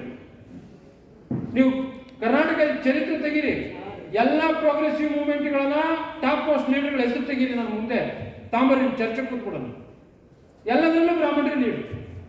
ಎಲ್ಲ ಪೊಲಿಟಿಕಲ್ ಪಾರ್ಟಿಗಳು ಥಿಂಕ್ ಟ್ಯಾಂಕ್ ಯಾರು, ಇರ್ರೆಸ್ಪೆಕ್ಟಿವ್ ಪೊಲಿಟಿಕಲ್ ಪಾರ್ಟೀಸ್ ಎಲ್ಲದಕ್ಕೂ ಹೋಗಿ ನೆಪ ಮಾತ್ರಕ್ಕೆ ನಮ್ಮ ದೇಹಗಳಷ್ಟೇ, ಆದ್ರೆ ತೀರ್ಮಾನ ಯಾರು ಮಾಡ್ತಾರೆ? ಅವರೇ ಕೂತು ಇವರಿಗೆ ತುಂಬಿ ನಮ್ದು ಇತ್ತೀಚಿನ ಅಹಿಂದ ಮುಖ್ಯಮಂತ್ರಿಗಳು ಕೊನೆಗೆ ಅವರ ಆಲೋಚನೆ ಕ್ರಮ ಹೆಂಗ್ ಚೇಂಜ್ ಆಯ್ತು ನೋಡ್ರಿ. ಸದೆ ಬಡದು ಬಿಡ್ತಾರೆ, ಇರಕ್ ಬಿಡೋದ್ರಿ. ನಿಮ್ ಹಂಗಿದ್ರೆ ನಿಮ್ಮನ್ನ ಎಲ್ಲ ಕಡೆಯಿಂದ ಕಂಟ್ರೋಲ್ ಮಾಡಿ ಹಿಂಡು ಬಿಡ್ತಾರೆ. ಲಾಸ್ಟ್ಗೆ ಹೋಗಿ ಬಿಡಪ್ಪತ್ತಕ್ಕೆ ಅನ್ನೋ ಲೆವೆಲ್ಗೆ ಬಂದ್ಬಿಡುತ್ತೆ. ಇವತ್ತು OBC ಪ್ರಧಾನಮಂತ್ರಿ ಇದ್ದಾರೆ. ಯಾರು ಬ್ರಾಹ್ಮಣರು ದೊಡ್ಡ ಪೊಸಿಷನ್ ಇಲ್ಲ. EWS ರಿಸರ್ವೇಶನ್ ಯಾವ ಕಮಿಷನ್ ಆಗಿಲ್ಲ, ಯಾವ ಸರ್ವೆ ಆಗಿಲ್ಲ, ಯಾವ ಅಧ್ಯಯನ ಆಗಿಲ್ಲ. 2 ದಿವಸಕ್ಕೆ ಸಂವಿಧಾನಕ್ಕೆ ತಿದ್ದುಪಡಿ ತಂದು 3% ಜನಕ್ಕೆ 10% ರಿಸರ್ವೇಶನ್ ಮಾಡಿ. ಯಾರು ಕೇಳಿದ್ರು ಅದನ್ನ? ನಾವಿಲ್ಲಿ ಕೇಳ್ತಾ ಇದ್ವಿ OBC ರಿಸರ್ವೇಶನ್ ಜನಸಂಖ್ಯೆ ಜಾಸ್ತಿ ಇದೆ, ರಿಸರ್ವೇಶನ್ ಜಾಸ್ತಿ ಮಾಡಿ ಅಂತ ಕೇಳ್ತಾ ಇದ್ವಿ. SC ST ಜನಸಂಖ್ಯೆ ಜಾಸ್ತಿ ಆಗಿದೆ, ಮೊದಲು 15% ಇತ್ತು, ಈಗ 17% ಆಗಿದೆ, ಜಾಸ್ತಿ ಮಾಡಿ ಅಂತ ಒಂದು ಆಯೋಗ ವರದಿ ಕೊಟ್ರೆ ಕೋರ್ಟ್ ಹೇಳುತ್ತೆ ಇದು ಮಾಡಕ್ ಬರಲ್ಲ. ಈಗ ಕೋರ್ಟ್ ಕೇಸ್ ನಡೀತಿದ್ದಾರೆ. ರವಿವರ್ಮ ಕುಮಾರ್ ಅವರೇ ಆರ್ಗ್ಯುಮೆಂಟ್ ಮಾಡ್ತಿದ್ದಾರೆ. ಕಳೆದ 15 ದಿವಸದಿಂದ ಕೇಸ್ ನಡೀತಿದೆ. ಅವ್ರು ಹೇಳ್ತಿರೋದು ಇಲ್ಲ ರೀ, ಜನಸಂಖ್ಯೆ ಎಷ್ಟಿದೆಯೋ ಅಷ್ಟು ಕೊಡಕ್ಕಾಗಲ್ಲ, ನಾವು ರಿಸರ್ವೇಶನ್ 50% ದಾಟಂಗಿಲ್ಲ. ಇಂದಿರಾ ಸಹಾನಿ ಅಂತ ಯಾಕೋ ಒಂದು ಕೋರ್ಟ್ ಕೇಸ್ ಆಗಿದೆ, ಅದನ್ನ ಮೀರಂಗಿಲ್ಲ ಅಂತ ಹೇಳ್ತಿದ್ದಾರೆ. ಎಲ್ಲರಿಗೂ ತೋರಿಸ್ ಕೋರ್ಟ್ ಕೇಸ್ ಅಂದ್ರೆ ಮುಗಿದೈತೆ ಕತೆ ಆಗತ್ತೆ. ಅವರು ಹೇಳಿದ್ದಾರೆ ಎಕ್ಸೆಪ್ಷನಲ್ ಕೇಸಸ್ ಇದ್ದಾಗ ಕೊಡಕ್ ಸಾಧ್ಯ ಇದೆ ಅಂತ ಇಂದಿರಾ ಸಹಾನಿ ಪ್ರಕರಣದಲ್ಲಿ ಹೇಳಿದ್ದಾರೆ. ಆದ್ರೆ ಅದನ್ನ ನಮ್ಮಲ್ಲಿ ಪರೀಕ್ಷೆ ಮಾಡಲ್ಲ. ನಾನು ಇತ್ತೀಚೆಗೆ ನಿಮ್ಮ ಜಾತಿ ಜನಗಣತಿ ನಡೀತಲ್ಲ, ಆ ಕಮಿಷನ್ ಅಲ್ಲಿ ಇದ್ದೆ, ಆ ರಿಪೋರ್ಟ್ ರೈಟಿಂಗ್ ಅಲ್ಲೂ ನಾವಿದ್ದೆ. ಅಲ್ಲಿಂದ ದೊಡ್ಡ ಎಕ್ಸ್ಪರ್ಟ್ಸ್ ಎಲ್ಲ ಭಯ ಏನಿದ್ರ ಇಂದಿರಾ ಸಹಾನಿ ಹೇಳ್ಬಿಟ್ರಿ ಕೋರ್ಟ್ ವಿರುದ್ಧ ನಾವು ಮಾಡಕ್ಕಾಗತ್ತಿಲ್ರಿ, ಅಲ್ಲಿಗೆ ಮುಗಿದೋಗುತ್ತೆ. ಅಂದ್ರೆ ಈಗ ಮುಂದೆ ನಮ್ಗೆ ಏನ್ ತೋರಿಸ್ತಿದ್ರು, ದೇವ್ರು ತೋರಿಸ್ತಿದ್ರು. ಈ ಕೋರ್ಟಲ್ಲಿ ಯಾವುದೋ ಒಂದು ಹಳೆ ತೀರ್ಮಾನ ತೋರಿಸ್ಬಿಟ್ಟು ಎದುರಿಸ್ಬಿಟ್ರೆ ನಮ್ಮ ಜನರೆಲ್ಲ ಎದುರಿಸೋದು ಹಂಗೆ ಅಲ್ಲ. ಅಹಿಂದ ಸಮುದಾಯಗಳಲ್ಲಿ ಪೊಲೀಸ್ ಸ್ಟೇಷನ್ ಹೋಗಿ ಎದುರ್ತಾರೆ ಸುಮಾರು ಜನ. ಇನ್ನು 90% ಜನ ಪೊಲೀಸ್ ಸ್ಟೇಷನ್ ಮಕ್ಕಳೇ ನೋಡಿಲ್ಲ. ನನ್ನನ್ನು ಸಮೇತ ನೀವು ಪೊಲೀಸ್ ಸ್ಟೇಷನ್ ಹೋಗೋದಿದೆಯಲ್ಲ, ಭಾರಿ ಹೆದರಿಕೆ ಅದು. ಆ ಪೊಲೀಸ್ನವರು ಹೊರಗಡೆ ಬಂದಾಗ ನಮ್ಮ ಹತ್ರ ಮಾತಾಡೋದು ಬೇರೆ ಇದಿರ್ತದೆ. ಆ ಒಳಗಡೆ ಕಾಲಿಗೆ ಇಟ್ಟಿದ ತಕ್ಷಣ ಆ ಲ್ಯಾಂಗ್ವೇಜು ಇದೆಲ್ಲ ಚೇಂಜ್ ಆಗುತ್ತೆ. ನೀವೇನು ದೊಡ್ಡವನಾಗಿರೋ ಏನಾದರೂ ಆಗಿರೋ ಅಂತಿಮವಾಗಿ ಬೇರೆ ಥರನೇ ಆಗುತ್ತೆ. ಹಂಗಾಗ್ಬಿಟ್ಟು ನಮ್ಮ ಸ್ಥಿತಿಗಳು ಹಿಂಗಿರೋದ್ರಿಂದ ಸಾಂಸ್ಕೃತಿಕವಾಗಿ ಅವರ ಹತ್ರ ಇದೆ. ಇದನ್ನ ಸೋಷಿಯಲ್ ಕ್ಯಾಪಿಟಲ್ ಅಂತೀವಿ. ಈ ಸೋಷಿಯಲ್ ಕ್ಯಾಪಿಟಲ್ ಅಂದ್ರೆ ಏನಂದ್ರೆ, ಈಗ ಒಬ್ಬ ಬ್ರಾಹ್ಮಣ ಇನ್ನೊಬ್ಬ ಬ್ರಾಹ್ಮಣ ಇದ್ರೆ ಅವ್ನು ಸಪೋರ್ಟ್ ಮಾಡ್ತಾರೆ. ಅವ್ರು ಎಲ್ಲೇ ಇದ್ರು ಅವ್ರಿಗೇನೋ ಸಮಸ್ಯೆ ಆದ್ರೆ ಸಪೋರ್ಟ್ ಮಾಡ್ತಾರೆ. ಆದ್ರೆ ನಮ್ಮ ಅಹಿಂದ ಸಮುದಾಯಗಳು ಹೆಂಗಂದ್ರೆ, ನಮ್ಮದೇ ಸಮುದಾಯದಲ್ಲಿ ಒಬ್ಬರು ಬೆಳೀತಿದ್ರೆ ಏನ್ ಮಾಡ್ತೀವಿ ನಾವೇ ಜಿಕ್ಕಕ್ಕೆ ಶುರು ಮಾಡ್ಬಿಡ್ತೀವಿ. ಅಂದ್ರೆ ಅದು ನಮ್ಮದೇ ಸಮುದಾಯದಲ್ಲಿ ಅಣ್ಣ ತಮ್ಮ ಬೆಳೀತಾನೆ, ಅವ್ನು ಬೆಳೆದ್ಮೇಲೆ ನಾವು ಬೆಳಕತ್ತೀವಿ ಅಂತ ಯೋಚನೆ ಬರೋದು ನಮ್ಗೆ. ನಮ್ಗೆ ಹಸಿವು ಜಾಸ್ತಿ ಇದೆಯಲ್ಲ, ಮೊದಲಿಂದ ಏನೇನು ಕೊಟ್ಟಿದ್ದಾರೆ ನಮ್ಗೆ ಆಲೋಚನೆ ತುಂಬಿಟ್ರೆ ಅವ್ನು ಬೆಳೆದ್ರೆ ನನ್ಗೆ ಏನ್ ಸಿಗಲ್ಲ. ನಾನ್ ಬೆಳೆದಿದ್ರೆ ಪರವಾಗಿಲ್ಲ, ಅವ್ನು ಬೆಳಿಬಾರ್ದು. ಎಲ್ಲ ಅಹಿಂದ ಸಮುದಾಯಗಳ ಮಧ್ಯೆ ಇದೇ ಸ್ಪರ್ಧೆ ಇರ್ತದೆ. ಇವನ್ ಜಾತಿ ಪ್ರಶ್ನೆ ಬಂದ್ರು ಹಂಗೇನೆ, ಮೇಲಿರೋನು ಎಲ್ಲರೂ ಬೆಳ್ಕೊಂಡ್ಲಿ, ನನಗಿಂತ ಕೆಳಗಿರೋನು ಮೇಲೆ ಬರ್ಬಾರ್ದು. ಈ ತರದೊಂದು ಆಲೋಚನೆ ಕ್ರಮ ನಮ್ಮ ಮುಂದೆ ಸೋಷಿಯಲ್ ಕ್ಯಾಪಿಟಲ್ ಇಲ್ಲ ಅವ್ರಿಗೆ. ನಮ್ಮ ಜಾತಿ ಒಂದು ಬಂಡವಾಳ ಅಲ್ಲ. ಈಗ ನಾವು ಇಲ್ಲಿ ಕರ್ನಾಟಕ ಸಂದರ್ಭದಲ್ಲಿ ಅಹಿಂದ ಎಸ್ ಎ ಸೋಷಿಯಲ್ ಸಾಮಾಜಿಕ ಬಂಡವಾಳ ಅಂತ ಯೋಚನೆ ಮಾಡಿದ್ರೆ 80% ಜನ ಅಥವಾ 75% ಜನನೇ ತಿಳ್ಕೊಳ್ಳೋದು. ನಾಳೆ ನಾವೆಲ್ಲ ಒಂದು ಅಂದ್ರೆ ಬೇರೆ ಯಾರಾದ್ರೂ ಇದೇಳಕ್ಕಾಗತ್ತೆ ಇಲ್ಲಿ. ಅದೇ ಇವ್ರು ಒಂದು ಆಗದೆ ಇರೋ ತರ 1100 ಗೆರೆಗಳಿದಾವೆ. 1100 ಗೆರೆಗೂ ಒಂದೊಂದು ಜಾತಿಗೂ ಒಂದೊಂದು ಧರ್ಮದ ತರ ಇದಾವೆ. ಅವನ್ನೆಲ್ಲ ಮೀರಿ ಒಂದಾಗೋದಂದ್ರೆ ತುಂಬಾ ದೊಡ್ಡ ಕೆಲಸ ಆಗಿದೆ. ಹಾಗಾಗಿ ಅದು ಮೀರಬಾರ್ದು ಅಂತ ಹೇಳಿದ್ರು. ಇನ್ನೊಂದು ಫಂಕ್ಷನಲ್ ಕ್ಯಾಪಿಟಲ್. ಯಾವಾಗಲೂ ನೀವು ನೋಡಿ ಕರ್ನಾಟಕ ಸಂದರ್ಭದಲ್ಲೇ ನೀವು ಯೋಚನೆ ಮಾಡಿದ್ರೆ, ಯಾವ ಮುಖ್ಯಮಂತ್ರಿ ಇದ್ರೂ ಇಲ್ಲಿರೋ ಬ್ರಾಹ್ಮಣರು top most leaders train set ಮಾಡ್ತಾರೆ. ಈ ಜಾತಿ ಜನಗಣತಿ ನಡೀತಿತ್ತು. ಇನ್ಫೋಸಿಸ್ ನಾರಾಯಣ ಮೂರ್ತಿ ಅವರು ಸ್ಟೇಟ್ಮೆಂಟ್ ಕೊಟ್ಟರು, ನಮ್ಗೆ ಅದರಿಂದ ಏನು ಲಾಭ ಇಲ್ಲ, ಜಾತಿ ಜನಗಣತಿ ನಾವು ಮಾಹಿತಿ ಕೊಡಲ್ಲ, ನಾವು ವ್ಯಾಪ್ತಿಗೆ ಬರಲ್ಲ. ಆಕ್ಚುಲ್ ಆಗಿ ಮ್ಯಾಕ್ಸಿಮಮ್ ಬೆನಿಫಿಟ್ ಸರ್ಕಾರ ತಗೊಂಡ್ರದ್ದು ಅವರೇ. ನಮಗೆ ಕೊಡೋದು ಏನು, OBCನ SC ST ಆಗಿದ್ರೆ ಮಕ್ಳಿಗೊಂದು ಸ್ಕಾಲರ್ಶಿಪ್, ತೀರಾ ಮನೆ ಇದ್ರೆ ಒಂದು ಮನೆ. ಇವನಿಗೆ 1000 ಕೋಟಿ ಸಬ್ಸಿಡಿ ಕೊಟ್ಟರು. ಇಂಡಸ್ಟ್ರಿ ಮಾಡಕ್ಕೆ 1000 ಕೋಟಿ, SEZ ಮಾಡಕ್ಕೆ 1000 ಕೋಟಿ ಸಬ್ಸಿಡಿ, ಎಲ್ಲ ಮ್ಯಾಕ್ಸಿಮಮ್ ಸಬ್ಸಿಡಿ ಅವನೇ ತಗೊಂಡಿರೋದು. ಇದಕ್ಕೂ ನನಗೆ ಸಂಬಂಧ ಇಲ್ಲ ಅಂದ್ರೆ ಅಪ್ಪ ನಿನಗೆ ಇವತ್ತಿನ ಸಂಬಂಧ ಅಲ್ಲ, ನಿಮ್ಮ ತಾತ ಇದ್ನಲ್ಲ, ಅವ್ನು ಪಟೇಲ ಆಗಿದ್ನಲ್ಲ, ಅವ್ನು ಪಟೇಲ ಆಗಿದ್ರಿಂದ ಅವನ ಹತ್ರ ಭೂಮಿ ಇತ್ತು ತಾನೆ, ಅದರಿಂದ ನೀನು ಕಾಲೇಜಿಗೆ ಓದಿ ತಾನೆ. ನಿಮ್ಮಪ್ಪ ಏನೋ ಇಂಜಿನಿಯರ್ ಆಗಿದ್ನಲ್ಲ, ಅದು ನಿಮ್ಮಪ್ಪ ಪಟೇಲ್ ಆಗಿದ್ದು ತಾನೆ, ನಿಮ್ಮ ತಾತ ನಿಮ್ಮಪ್ಪ ಅದಾಗಿದ್ರಿಂದ ನೀನು ಇತ್ತು ತಾನೆ. ನಿನಗೂ ಜಾತಿಗೆ ಸಂಬಂಧ ಇಲ್ಲ ಅಂದ್ರೆ ಹೆಂಗೆ? ಸಂಬಂಧ ಇದೇ ಇಲ್ಲ. ಅವನು ಪಟೇಲ ಆಗಿಲ್ಲ ಅಂದ್ರೆ ಅವ್ರ ಅಪ್ಪನಿಗೆ ಆಸ್ತಿ ಇರ್ತಿರ್ಲಿಲ್ಲ, ಅವ್ರ ಅಪ್ಪನಿಗೆ ಆಸ್ತಿ ಇರ್ತಿರ್ಲಿಲ್ಲ ಅಂದ್ರೆ ಅವ್ನು ಅಲ್ಲಿಗೆ ಹೋಗ್ತಿರ್ಲಿಲ್ಲ. ಅವರಪ್ಪ ಅಲ್ಲಿಗೆ ಹೋಗಿಲ್ಲ ಅಂದ್ರೆ ಇವ್ರು ಇಲ್ಲಿಗೆ ಹೋಗ್ತಿರ್ಲಿಲ್ಲ. ಹಾಗಾಗಿ ನನಗೂ ಜಾತಿಗೂ ಸಂಬಂಧ ಇಲ್ಲ ಅಂದ್ರೆ, ತುಂಬಾ ಜನ ಮೇಲ್ಜಾತಿಗಳಲ್ಲಿ ಮುಂದುವರಿದಿರೋರು ಹೇಳೋದಂದ್ರೆ ನಮಗೂ ಜಾತಿಗೂ ಸಂಬಂಧ ಇಲ್ಲ ಅಂತ. ಆಕ್ಚುಲಾಗಿ ಅವ್ರ ಕೂತಿದ್ದಾರೆ ಅಂದ್ರೆ ಅವ್ರ ಆ ಜಾತಿಯವರಾಗಿರೋ ಕಾರಣಕ್ಕೆ ಅಲ್ಲಿರೋದು. ನಮ್ಮೂರುಗಳಲ್ಲಿರೋ ಶ್ರೀಮಂತರುಗಳಿದಾರಲ್ಲ, ಅದು ಮೇಲ್ಜಾತಿಯವರಿದಾರಲ್ಲ, ಅವ್ರು ಯಾಕೆ ಅಷ್ಟು ಎಕರೆ, ಒಬ್ಬೊಬ್ಬ 100 ಎಕರೆ 200 ಎಕರೆ 300 ಎಕರೆ ಜಮೀನು ಎಲ್ಲಿ ಬಂತು? ಅವರ ಶಾಂತವಾಗಿ ಆಗಿದ್ದಕ್ಕೋ, ಪಟೇಲ ಆಗಿದ್ದಕ್ಕೋ, ಇನ್ನೊಂದು ಆಗಿದ್ದಕ್ಕೋ ಜಮೀನು ಬಂದಿದ್ದು. ಆ ಜಮೀನು ಬಂದಿದ್ದರಿಂದ ಅವ್ರ ಮಕ್ಳು ಹಂಗಾಗಿರೋದಲ್ವಾ. ನಮ್ಮಪ್ಪ ನಮ್ಮಮ್ಮ ನಮ್ಮ ಈ ಜಾತಿಯಲ್ಲಿರೋದ್ರಿಂದ ನಾವು ಚರ್ಮದ ಜೊತೆ ಕೆಲಸ ಮಾಡಿನೋ ಅಥವಾ ಊರೂರು ಕೂಲಿ ಮಾಡ್ಕೊಂಡು ಬೇರೆ ಮಾಡ್ಕೊಂಡಿದ್ರೆ ನಮ್ಗೇನೂ ಇರಲಿಲ್ಲ. ಈ ಥರದ ಒಂದು ಆಲೋಚನೆ ಕ್ರಮವನ್ನು ನಾವು ಅದಕ್ಕೆ ಹೇಳೋದು. ಫಂಕ್ಷನಲ್ ಕ್ಯಾಪಿಟಲ್ ಯಾವಾಗಲೂ ಅವ್ರು ಪರವಾಗಿರೋದ್ರಿಂದ ಬದಲಾವಣೆ ಅನ್ನೋದು ಏನಿದೆಯಲ್ಲ ಅದು ಆಗಿಲ್ಲ ಅನ್ನೋದು. ಈ ಸಿಸ್ಟಮ್ ಏನಿದೆ, ಈ ಎಲ್ಲ ಕಾರಣಕ್ಕೆ ಮೂರು ನಮ್ಮ ಜೊತೆ ಇಲ್ಲೇ ಇರೋದ್ರಿಂದ ನಾವು ಇಲ್ಲೇ ಇದೀವಿ, ಅವ್ರು ಅಲ್ಲೇ ಇದ್ದಾರೆ. ಆದ್ರೆ ಬದಲಾವಣೆ ಅನ್ನೋದು ಈಗ ಬರ್ಬೇಕಿತ್ತು. ಹಿಂಗ್ ಬರದೇ ಇದ್ರೆ ನಾವು ಯಾವತ್ತೂ ಬದಲಾಗಕ್ಕೆ ಆಗಲ್ಲ. ಯಾಕೆಂದ್ರೆ ನಮ್ಮ ಸಾಮಾಜಿಕ ನಂಬಿಕೆಗಳು, ನಾವು ಎಷ್ಟೇ ದೊಡ್ಡವರಾದ್ರೂ, ನಾನು ಪ್ರೊಫೆಸರು, ಇಲ್ಲಿ ಬಂದು ಪ್ರೊಫೆಸರ್ ತರ ಮಾತಾಡ್ತೀನಿ, ಕಾಲೇಜ್ಗೆ ಹೋಗಿ ಪ್ರೊಫೆಸರ್ ಆಗ್ತೀನಿ. ನಾನು ಊರಿಗೆ ಹೋದ್ರೆ ನನ್ನ ಜಾತಿ ಜೊತೆ ತಾನೇ ನೋಡ್ತಾರೆ. ನನ್ನ ಸ್ಟೇಟಸ್ ಏನಿದೆಯಲ್ಲ ಅಲ್ಲೇ ಅಷ್ಟೇ. ನಾವು ಹೊರಗಡೆ ಬಂದ್ರೆ ಎಲ್ಲನೂ. ಅದಕ್ಕೆ ಅಂಬೇಡ್ಕರ್ ಹೇಳಿದ್ದು ಹಳ್ಳಿಗಳು ಬಿಟ್ಟು ಸ್ವಲ್ಪ ನಗರದ ಕಡೆ ಬರ್ರಿ ಅಂತ. ನಗರಕ್ಕೆ ಬಂದ್ರೆ ಏನಾಗತ್ತೆ, ಯಾರು ಅಂತ ಗೊತ್ತಾಗಲ್ಲ. ಅಟ್ಲೀಸ್ಟ್ ಗೊತ್ತಾಗೋರ್ಗೂ ಏನು ಸಮಸ್ಯೆ ಇಲ್ಲ, ಗೊತ್ತಾದ್ಮೇಲೆ ಇರೋ ಸಮಸ್ಯೆಗಳು ಬೇರೆ. ಆದ್ರೆ ಗೊತ್ತಾಗೋರಿಗೆ ಏನು ಸಮಸ್ಯೆ ಇಲ್ಲಲ್ಲ. ಈಗಂತೂ ತುಂಬಾ ಈಸಿಯಾಗಿ OBCಗಳನ್ನ, ಐದ ಸಮುದಾಯಗಳನ್ನ ಎಲಿಮಿನೇಟ್ ಮಾಡ್ಲಿಕ್ಕೆ ಓನ್ಲಿ ವೆಜ್, ಏನ್ ಈ ಜಾತಿ ಗೀತಿ ಏನು ಹೇಳ್ಬೇಕಾಗಿಲ್ಲ. ಮ್ಯಾಕ್ಸಿಮಮ್ 5 ಸಮುದಾಯಗಳು ಅಂದ್ರೆ ನೀವು ಮನೆಯ ಬಾಡಿಗೆ ಕೊಡಲ್ಲ ಅಂತ ಹೇಳ್ತಿದ್ದಾರೆ ಈಗ ಅವರು. ಸೈಟ್ಗಳು ಒಳ್ಳೊಳ್ಳೆ ಏರಿಯಾಗಳಲ್ಲಿ ಸೈಟ್ ಕೊಡಲ್ಲ ಈಗ. ನೀವು ಅವಾಗ ಹೊರಗಡೆ ಬರ್ತಾರೆ. SC/ST ಫೆಡರೇಷನ್ ಅಂತ ಒಂದು ಸಂಘಟನೆ ಇರುತ್ತೆ, ಅವ್ರ ಎಂಪ್ಲಾಯೀಸ್. ಅವ್ರು ಹೋಗಿ ಕೇಳ್ತಾರೆ, ನೀವು ಅಲ್ಲಿಲ್ಲ, ನಮ್ಮ ಪರವಾಗಿ ನೀವು ಒಂದು ಮ್ಯಾನಿಫೆಸ್ಟೋ ಮಾಡ್ಕೊಡಿ ಅಂತ. ಅವ್ರು ಹೇಳ್ತಾರೆ, ಬರೀ SC/ST ಪರವಾಗಿ ಅದನ್ನ ನಾನು ಮಾಡ್ಕೊಡಲ್ಲ, ಇಡೀ ಭಾರತದ ಸಾಮಾಜಿಕ, ಆರ್ಥಿಕ, ರಾಜಕೀಯ ಸಮಾನತೆಗೆ ಒಂದು ಮ್ಯಾನಿಫೆಸ್ಟೋ ಮಾಡ್ಕೊಡ್ತೀವಿ ಅಂತ ಹೇಳ್ತಾರೆ. ಅದನ್ನ ಅವ್ರು ಬರೀತಾರೆ. ಏನೇನು ಬರೀತಾರೆ ಅಂದ್ರೆ, ಈ ಭೂಮಿ ಏನಿದೆಯಲ್ಲ ಪೂರ್ತಿ ಭೂಮಿಯನ್ನು ರಾಷ್ಟ್ರೀಕರಣ ಮಾಡಬೇಕು. ಯಾಕೆಂದ್ರೆ ಒಬ್ಬ 100 ಎಕರೆ, ಒಬ್ಬ 500 ಎಕರೆ, ಒಬ್ಬ 1000 ಎಕರೆ, ಇನ್ನೊಂದು 20,000 ಎಕರೆ ಎಲ್ಲ ಆಗಲ್ಲ. ಪೂರ್ತಿ ಭೂಮಿ ರಾಷ್ಟ್ರೀಕರಣ ಮಾಡಬೇಕು. ಜೊತೆಗೆ ಎಲ್ಲರೂ ದುಡಿಬೇಕು. ಎಲ್ಲರೂ ಊರಲ್ಲಿ ಯಾವ ಜಾತಿ ಯಾವ ಧರ್ಮ ಏನೇ ಇರಲಿ ಎಲ್ಲರೂ ಒಟ್ಟಿಗೆ ದುಡಿಬೇಕು. ಅವರಿಗೆ ಸಂಬಳ ಕೊಡಬೇಕು. ಬಂದಿದ್ದ ಲಾಭ ಏನಿದೆಯಲ್ಲ ಎಲ್ಲರಿಗೂ ಹಂಚಬೇಕು ಅಂತ ಹೇಳ್ತಾರೆ. ಆಕ್ಚುಲಾಗಿ ಅದೇನಾದ್ರೂ ಅವತ್ತು ಆಗಿದ್ದಿದ್ರೆ, ಅದನ್ನ ಎಲ್ಲರೂ ಒಪ್ಕೊಂಡಿದ್ದಿದ್ರೆ ಸಿಸ್ಟಮ್ ಬೇರೆ ಇರ್ತಿತ್ತು. ಆದ್ರೆ ಅವತ್ತು ಪಾರ್ಲಿಮೆಂಟ್ ಅಲ್ಲಿ ಇದ್ದವರು ಯಾರು? ರಚನಾ ಸಮಿತಿ ಒಳಗಡೆ ಮ್ಯಾಕ್ಸಿಮಮ್ ಜನ ಇದ್ದರು ಭೂ ಮಾಲೀಕರುಗಳು, ಮೇಲ್ಜಾತಿಗಳು. ಇದು ನಮ್ಮ ಕುಡಿಕೆ ಬರ್ತಿದ್ಯಾ ಅಂತೇಳಿ ಇವಾಗ ಇಲ್ಲೂ ಅಷ್ಟೇನೆ. ನಾವು ಹಿಂದ ಎಲ್ಲ ಮಾತಾಡ್ತಿದ್ವಿ, ಸ್ವಲ್ಪ ಏನೋ ಬಿಟ್ಕೊಡ್ಬೇಕು ಅಂತ ಹೇಳ್ರಿ ನೀವು ಯಾರಿಗಾದ್ರು. ಯಾವ ನಾಳೆಯಿಂದ ಬಿಟ್ಟು ಹೋಗೋದು ಬೇಡ, ನಾವು ಇದರಿಂದ ನಮ್ಗೆ ಲಾಸ್ ಆಗುತ್ತೆ ಅಂತ ಹೇಳಿ ಹೋಗ್ಬಿಡ್ತೀವಿ. ಹಂಗಾಗಿ ಅವ್ರು ಒಪ್ಪಲಿಲ್ಲ. ಅದು ಇನ್ನೊಂದು ಹೆಜ್ಜೆ ಮುಂದೆ ಹೋಗಿ ಏನು ಹೇಳಿದ್ರು ಅಂದ್ರೆ, ಸ್ಕೂಲ್ ಇದಾವಲ್ಲ, ಎಜುಕೇಶನ್ ಸಿಸ್ಟಮ್ ಫುಲ್ ನ್ಯಾಷನಲೈಸ್ ಮಾಡಿ ಎಲ್ಲರ ಮಕ್ಕಳು ಗೌರ್ಮೆಂಟ್ ಸ್ಕೂಲಲ್ಲಿ ಓದಿ, ಅವ್ರು ಏನು ಓದ್ತಾರೋ ಅದನ್ನ ಓದಿ ಅಂತ ಹೇಳಿದ್ರು. ಆವತ್ತು ಅದನ್ನು ಒಪ್ಪಲಿಲ್ಲ ಇವರು. ಇನ್ನೂ ಹೆಜ್ಜೆ ಮುಂದೆ ಹೋಗಿ ಎಲ್ಲ ಕೈಗಾರಿಕೆಗಳನ್ನು ನ್ಯಾಷನಲೈಸ್ ಮಾಡಿಬಿಡಿ, ಬಂದಿದ್ದ ಲಾಭವನ್ನು ಎಲ್ಲರಿಗೂ ಹಂಚಿ ದೇಶದ ಅಭಿವೃದ್ಧಿಗೂ ಬಳಸಿ ಅಂತ ಹೇಳಿದ್ರು. ಇನ್ನೂ ಒಂದು ಹೆಜ್ಜೆ ಮುಂದೆ ಹೋಗಿ ಪುರೋಹಿತ ವೃತ್ತಿಯನ್ನ ಸರ್ಕಾರಿ ಉದ್ಯೋಗ ಮಾಡಿ ಎಲ್ಲದಕ್ಕೂ ಮಾಡೋ ಥರ ಎಕ್ಸಾಮ್ ಮಾಡಿ ಯಾರ್ಯಾರು ಎಲಿಜಿಬಲ್ ಬರ್ತಾರೋ ಅವ್ರಿಗೆ ಕೆಲಸ ಕೊಡಿ. ಆಕ್ಚುಲಾಗಿ ಇದನ್ನೇ ಅವ್ರು ಪಾಪ ಮತ್ತೆ ಆಯ್ಕೆಯಾಗಿ ಹೋಗ್ತಾರೆ. ಆಯ್ಕೆ ಹೋಗಿ ಪಾರ್ಲಿಮೆಂಟಲ್ಲಿ ಕೂತು ಅವರೇ ಪ್ರೆಸೆಂಟ್ ಮಾಡ್ತಾರೆ. ಒಪ್ಸಕ್ಕಾಗಲ್ಲ.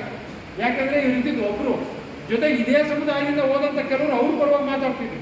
ಯಾಕಂದ್ರೆ ಅವರೆಲ್ಲ ಹಣೆ ಬರದಲ್ಲಿ ಬೈದಲ್ಲಿದ್ರಲ್ಲ, ಅವ್ರೇ ನಾಳೆ ಬೆಳಿಗ್ಗೆ ಸಮಸ್ಯೆ ಆಗತ್ತಿದ್ದು ಅಂತೇಳಿ ಅವ್ರ ಪರವಾಗಿ ಮಾತಾಡ್ತಿದ್ರು. ಒಪ್ಸಕ್ಕಾಗಲ್ಲ. ಒಪ್ಸಕ್ಕಾಗದೇ ಇರುವಾಗ ಈ ದೇಶಕ್ಕೆ ಸಾಮಾಜಿಕ, ಆರ್ಥಿಕ, ರಾಜಕೀಯ ಸಮಾನತೆ ಬೇಡ ಅನ್ನೋದಾದ್ರೆ ನನ್ನ ಸಮುದಾಯದ ಪಾಲನ್ನು ಕೊಡಿ. ಅವ್ರ ಸಮುದಾಯದ ಪಾಲು ಯಾವುದಂದ್ರೆ ಇವತ್ತು ನಾವು ಮೀಸಲಾತಿ ಅಂತ ಏನು ಕರಿತೀವಿ ಅಥವಾ ಪ್ರಾತಿನಿಧ್ಯತೆ ಅಂತ, ನೀವು ಅದನ್ನೆಲ್ಲ ಒಪ್ಕೊಳ್ದೇ ಇದ್ರೆ ನಮ್ಮ ಸಮುದಾಯಕ್ಕೆ ಏನು ಕೊಡ್ಬೇಕು ಅದಾದ್ರೂ ಕೊಡಿ. ಅದು ಯಾಕೆ ಕೊಡ್ಬೇಕಂದ್ರೆ, ಈಗ ಯಾವ್ದಾದ್ರು ಪೊಲೀಸ್ ಸ್ಟೇಷನ್ ಅಲ್ಲಿ ನಮ್ಮ ಸಮುದಾಯದವ್ರು ಒಬ್ರಿದ್ರೆ ನಮ್ಗೆ ಧೈರ್ಯ ಇರುತ್ತೆ. ಇಲ್ಲ ಒಬ್ರಿದ್ದಾರಪ್ಪ ಗೊತ್ತಿರೋರು ಅಂತ ಧೈರ್ಯವಾಗಿ ಹೋಗ್ತೀವಿ. ಅದೇ ತರ ನಿಮಗೆ ದೇವಸ್ಥಾನ ಯಾವತ್ತಾದ್ರೂ ನಮ್ದು ಅಂತ ಅನ್ಸಿದ್ಯಾ? ಅನ್ಸಿದ್ದೆ ಯಾರಿಗಾದ್ರು ದೇವಸ್ಥಾನ ನಮ್ದು ಅಂತ? ಅದೇ ಸ್ಕೂಲ್ ನಮ್ದು ಅಂತ ಅನ್ಸಿದೆ, ಬಸ್ ಸ್ಟ್ಯಾಂಡ್ ನಮ್ದು ಅಂತ ಅನ್ಸಿದೆ, ಸರ್ಕಾರಿ ಕಚೇರಿ ನಮ್ದು ಅನ್ಸಿದೆ. ಆದರೆ ದೇವಸ್ಥಾನ ಮಾತ್ರ ನಮ್ದು ಅಂತ ಅನಿಸಿಲ್ಲ. ಯಾಕೆ ಅಂದರೆ ನಮ್ಮವ್ರು ಯಾರು ಇಲ್ಲಲ್ಲ. ನಮ್ಮವ್ರು ಇದ್ದಾಗ, ನಮ್ಗೆ ಗೊತ್ತಿರೋರು ಇದ್ದಾಗ ನಮ್ದು ಅಂತ ಅನ್ಸುತ್ತೆ. ನಮ್ಮದು ಅಲ್ಲದೆ ಇರೋದಕ್ಕೆ ನಾವು ಬಂಡವಾಳ ಹಾಕ್ತಿರೋದು. ಮ್ಯಾಕ್ಸಿಮಮ್ ಬಂಡವಾಳ ಇಲ್ಲಿಗೆ ಹೋಗ್ತಿರೋದು. ನಮ್ಮ ಮನೇಲಿ ತಿನ್ನಕ್ಕೆ ಊಟ ಇರಲಿ ಹಿಂದೆ ಇರಲಿ, ವರ್ಷಕ್ಕೆ 2 ಸಾರಿ ದೇವ್ರು ಮಾಡಬೇಕು. ಸಾಲ ಮಾಡೋದ್ರೂ ಪರವಾಗಿಲ್ಲ, ನಾವು ತೀರ್ಥಯಾತ್ರೆನೂ ಮಾಡ್ತೀವಿ, ದೇವ್ರುಗಳು ಮಾಡ್ತೀವಿ. ನಾರ್ತ್ ಕರ್ನಾಟಕದಲ್ಲಿ ಮ್ಯಾಕ್ಸಿಮಮ್ ದೇವ್ರು ಮಾಡ್ತೀವಿ, ಮಾಡಲೇಬೇಕು. ಆದರೆ ನೀವು ಬ್ರಾಹ್ಮಣರ ಮನೇಲಿ ಓದಿರೋ ದೇವ್ರು ಮಾಡಿದ್ದು ನಾನು ಕೇಳಿಲ್ಲ. 10 ಜನ ಕರೆದು ಊಟ ಹಾಕಿದ್ದು ನೋಡಲಿಲ್ಲ. ಆದರೆ ನಾವು ಹಾಕ್ಬೇಕು, ಅವ್ರನ್ನೂ ಕರೆಸಿ ಹಾಕ್ಬೇಕು. ಅವರೇ ಹೇಳ್ತಾರೆ, ಬ್ರಾಂಚ್ ಆಫೀಸಲ್ಲಿ ಇಟ್ಟಿದ್ದಾರೆ, ನೀವು ಇಲ್ಲಿಂದ ಅಲ್ಲಿಗೆ ಹೋದ್ರೆ ಅದಾಗತ್ತೆ, ಅಲ್ಲಿಂದ ಅಲ್ಲಿಗೆ ಹೋದ್ರೆ ಅದಾಗತ್ತೆ, ಎಲ್ಲ ಅವ್ರದೇ ಬ್ರಾಂಚ್ ಆಫೀಸು. ಅದಕ್ಕೆ 20,000 30,000. ಆಮೇಲೆ ಈಗ ಏನಾಗೋಗಿದೆ, ದೇವ್ರ ಲೆವೆಲ್ಸು ಬೇರೆ. ಈಗ ನೀವು 10,000 ಕೊಟ್ಟರೆ ವೆಂಕಟರಮಣ ಸ್ವಾಮಿನ ಅರ್ಧ ಗಂಟೆಲಿ ನೋಡ್ಬೋದು, ಡೈರೆಕ್ಟ್ ದರ್ಶನ.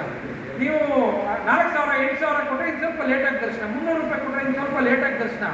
ನೀವು ಏನಕ್ಕೆ ಕೊಡದೇ ಇದ್ರೆ 2 ದಿನ 3 ದಿನಕ್ಕೆ ದರ್ಶನ. ಇದೆಲ್ಲ ದೇವಸ್ಥಾನದಲ್ಲಿ ಇದೆ ತಾನೆ.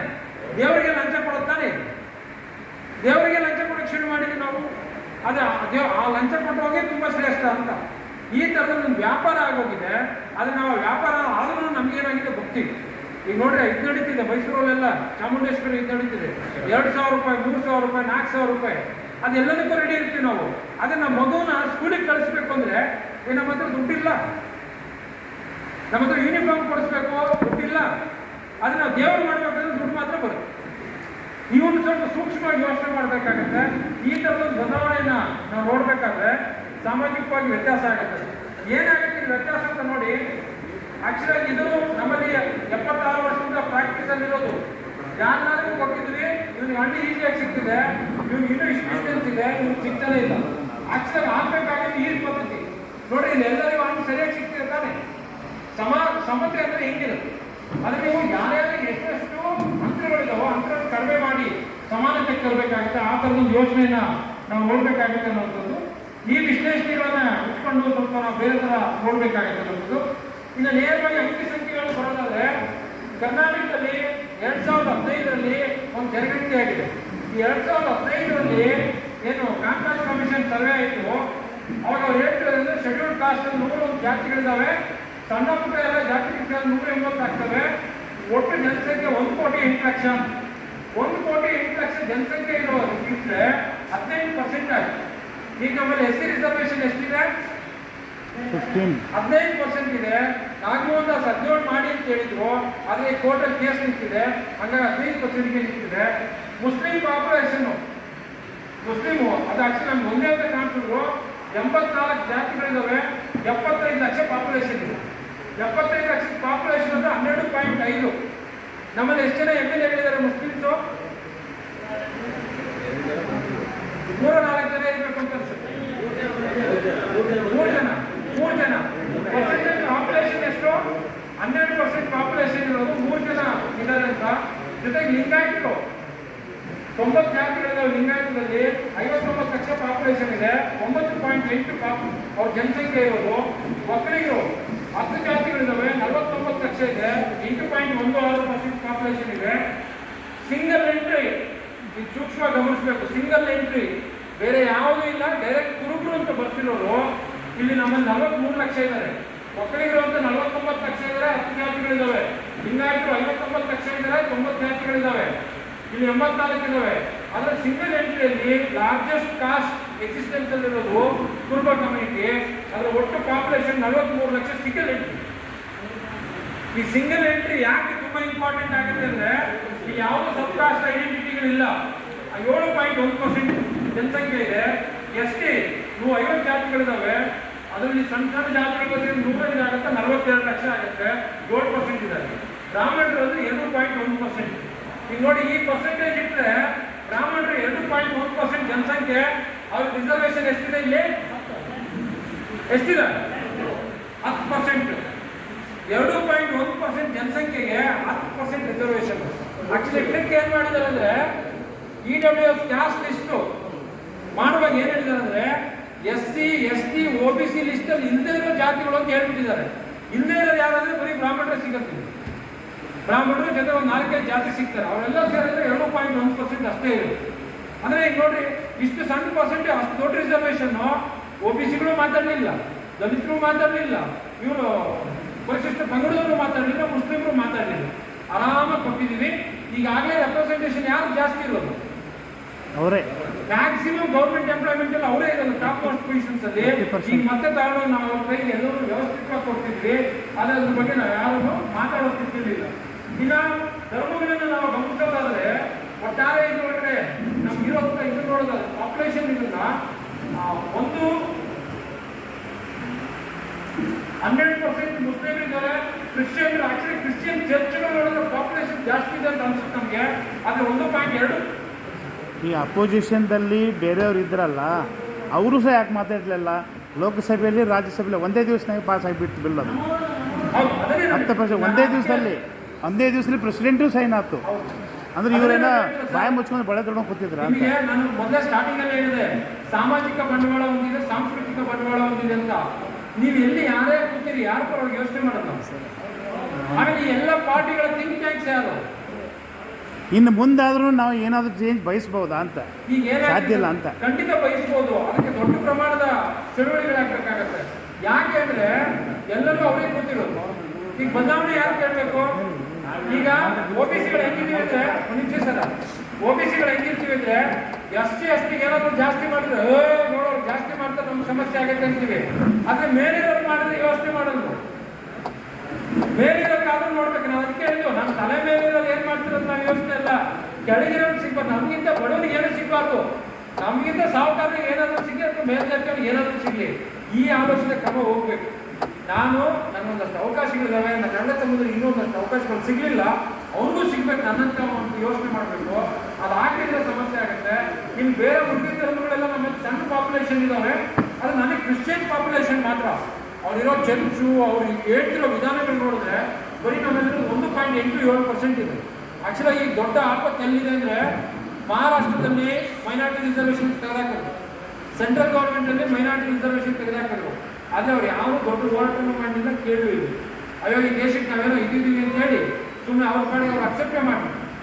ಈಗ ಏನಾಗುತ್ತೆ, ಒಂದು ಮುಸ್ಲಿಮರು ತೆಗಿತಾರೆ, ಆಮೇಲೆ ಇನ್ನೊಬ್ಬರು ತೆಗಿತಾರೆ, ಆಮೇಲೆ OBC ತೆಗಿತಾರೆ, ಆಮೇಲೆ ಲಾಸ್ಟಿಗೆ SC ಬರ್ತಾರೆ.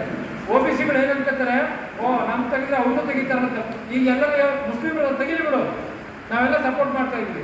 ನಾಳೆ ಬೆಳಗ್ಗೆ OBC ತೆಗಿತಾರೆ, ನೋಡ್ರಿ ಇವರೆಲ್ಲ ಕುರುಬರ ಸಂಖ್ಯೆ ಜಾಸ್ತಿ ಇದೆ ಎಂಪ್ಲಾಯ್ಮೆಂಟಲ್ಲಿ, ಕುರುಬರು ತೆಗೀರಿ ಫಸ್ಟ್ ಅಂತ. ಈಗ ಅವಾಗ ನೆನ್ನೆ ಹೇಳ್ತಿದ್ರಲ್ಲ, ಒಕ್ಕಲಿಗರು ಲಿಂಗಾಯತರು ತೆಗಿಬೇಕು ಅಂತೇಳಿ ನಾವು ಒಂದಷ್ಟೇ ಹೇಳ್ತಿದ್ವಲ್ಲ, ಒಕ್ಕಲಿಗ ಲಿಂಗಾಯತ ತೆಗೆದಪ್ಪ. ನೆಕ್ಸ್ಟ್ ಯಾರು? ಕುರುಬರು. ಆಮೇಲೆ ಯಾರು? ಡಿವೈಡ್ ಅಂಡ್ ರೂಲ್ ಎಷ್ಟು ಈಸಿ ಅಂದರೆ ನಮ್ಮ ಎಲ್ಲ ಹೇಳಿಸ್ತಾರೆ.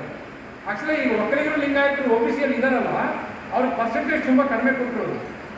ನಾನು ಅದು ರಿಸರ್ವೇಷನ್ ಇದು ಕ್ರೈಟೀರಿಯಾ ಇದೆ, ನಾನು ಮುಂದೆ ತೋರಿಸ್ತೀನಿ. ಹಾಗಾಗಿ ನಮ್ಮನ್ನೇ ಎತ್ಕೊಂಡು ಒಂದು ಕೆಲಸನ ಮಾಡ್ತಾ ಹೋಗ್ತಿರ್ತಾರೆ ಅನ್ನೋದು ನೋಡಿ. ಇಲ್ಲಿ ಇದು ಕ್ಲಿಯರ್ ಕಟ್ ಇದೆ ನಮಗೆ. ಕರ್ನಾಟಕದಲ್ಲಿ ಏನಾಗಿದೆ, 50% ಜನರಲ್ ಮೆರಿಟ್ ಇದೆ. ಈ 50%ಅಲ್ಲಿ ಯಾರು ಬೇಕಾದ್ರೂ ಹೋಗ್ಬೋದು, ಬ್ರಾಹ್ಮಣರು ಹೋಗ್ಬೋದು, ಒಕ್ಕಲಿಗರು ಹೋಗ್ಬೋದು, ಲಿಂಗಾಯತರು ಹೋಗ್ಬೋದು, ಕುರುಬರು ಹೋಗ್ಬೋದು, SCನೂ ಹೋಗ್ಬೋದು, STನೂ ಹೋಗ್ಬೋದು. 50% ಓಪನ್ ಕಾಂಪಿಟೇಷನ್ ಇರುತ್ತೆ. ಆದರೆ ಕ್ಯಾಟಗರಿ 1 ಪ್ರವರ್ಗ ಆಗಿದೆ 4% ಇದೆ. ಇಲ್ಲಿ 95 ಜಾತಿಗಳು, 4% 95. ಅದು ನೀವು ಸಣ್ಣ ಜಾತಿಗಳು ಉಪಜಾತಿಗಳೆಲ್ಲ ಬರ್ಕೊಂಡಿದ್ದೀರಿ ಅನ್ಸುತ್ತೆ. ಆ ಥರ ಲೆಕ್ಕಕ್ಕೆ 236 ಇದಾವೆ ಅವರೊಳಗೆ. ಅದೇ ಕನ್ಸಾಲಿಡೇಟ್ ಮಾಡಿ ನೋಡಿದಾಗ 93 ಜಾತಿಗಳು. 93 ಜಾತಿಗಳಿಗೆ 4%. ಈಗ 93 ಜಾತಿ ಹೆಂಗೆ ಸಿಗಬೇಕು? 4% ಇದೆ, 4ಕ್ಕೆ 4 ಕಾಪಲ್ಲಿದೆ, 93 ಜನರಿಗೆ ಕೊಡಬೇಕು. ಈಗ ಅದನ್ನು ಪೀಸ್ ಮಾಡಿ ಕೊಡೋಕ್ಕಾಗಲ್ಲ, ಒಂದನ್ನೇ ಕೊಡಬೇಕು. ಯಾಕೆ ಸಿಗುತ್ತೆ? 93 ಜನಕ್ಕೆ ಏನು ಸಿಗಲ್ಲ. ಅದು ಆಮೇಲೆ ಯೋಚನೆ ಮಾಡೋದು. ಪ್ರವರ್ಗ 2Bಯಲ್ಲಿ 15% ಇದೆ. ತುಂಬ ಜನರಿಗೆ ಏನಾಗಿದೆ, ಪ್ರವರ್ಗ 2B ಅಂದ ತಕ್ಷಣ ಕುರುಬರು ಮಾತ್ರ ನೆನಪಾಗೋದು.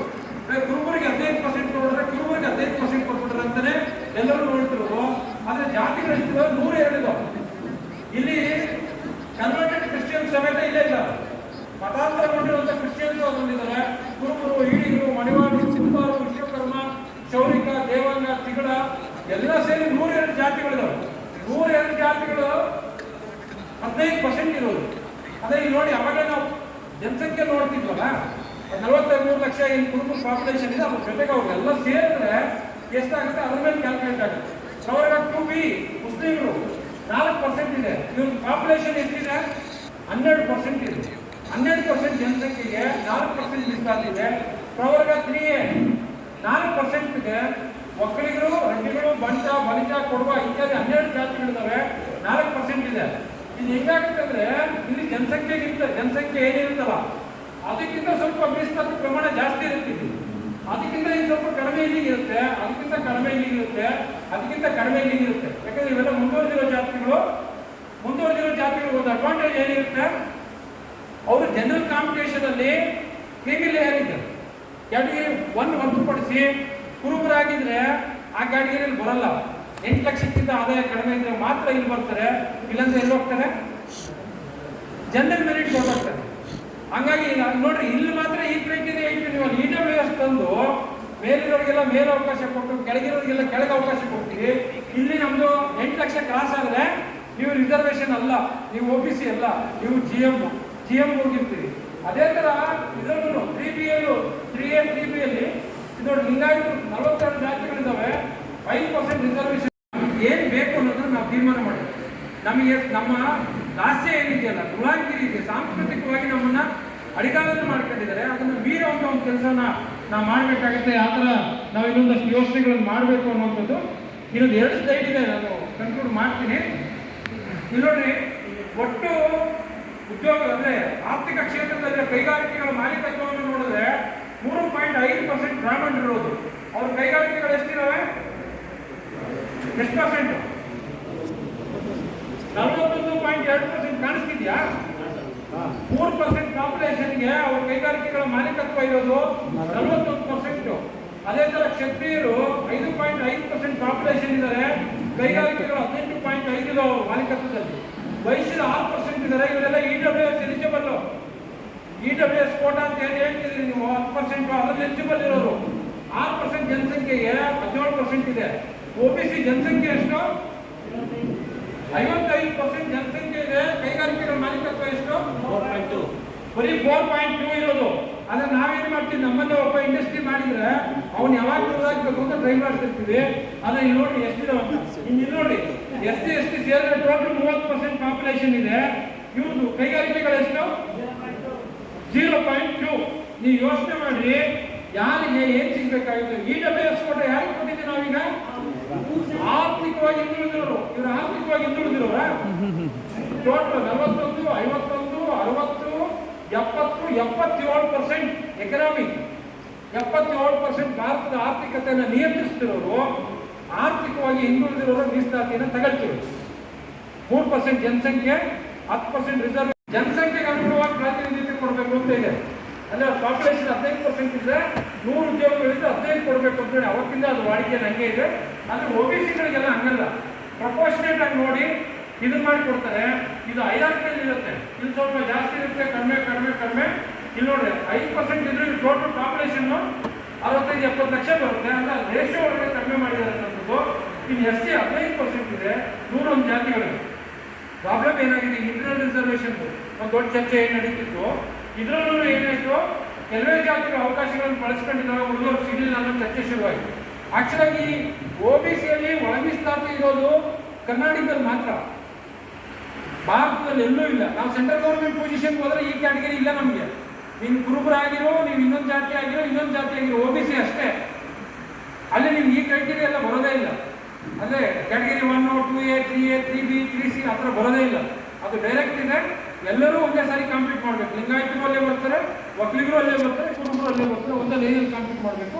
ಲಿಂಗಾಯತರಲ್ಲಿ ಕೆಲವು ಜಾತಿಗಳು ಸೆಂಟ್ರಲ್ ಲಿಸ್ಟಲ್ಲಿ ಇಲ್ಲ, ಸೆಂಟ್ರಲ್ OBC ಲಿಸ್ಟಲ್ಲಿ ಕೆಲವು ಜಾತಿಗಳು ಇಲ್ಲ ಅನ್ನೋದನ್ನು ನಾವು ಗಮನಿಸಬೇಕಾಗುತ್ತೆ. ಹಾಗಾಗಿ ಒಟ್ಟು ಮೀಸಲಾತಿ ಪ್ರಮಾಣ ಅನ್ನೋದನ್ನ EWS ಹಾಕಿಬಿಡ್ರೆ ಎಲ್ಲರೂ ಇದು ಸೆಂಟ್ರಲ್ ಗೌರ್ಮೆಂಟ್. ಇದು ನಾನು ಹೇಳೋದಲ್ಲ, ಸೆಂಟ್ರಲ್ ಗೌರ್ಮೆಂಟ್ ಅಲ್ಲಿ OBC ಅಂದ್ರೆ ಕುರುಬರು, ಲಿಂಗಾಯತ ಇವರೆಲ್ಲ ಬೇರೆ ಇಲ್ಲ, ಎಲ್ಲ ಒಂದೇ. 27% ಇದೆ. ಯಾರಾದ್ರೂ ಬರ್ಬೋದು. OBC ಲಿಸ್ಟಲ್ಲಿರೋ ಯಾವ ಜಾತಿ ಆದರೂ ಕಾಂಪೀಟ್ ಮಾಡಿ ಉದ್ಯೋಗವನ್ನು ತಗೊಳ್ಳೋಕೆ ಅವಕಾಶ ಇದೆ. EWS 10% ಇದೆ. ಈಗ ನೋಡಿ, ಇಲ್ಲಿ 2%ಗೆ 10%, ಈ ಟೋಟಲ್ 59.50% ಮೀಸಲಾತಿ ಭಾರತದ ಜಾರಿ ಇದೆ.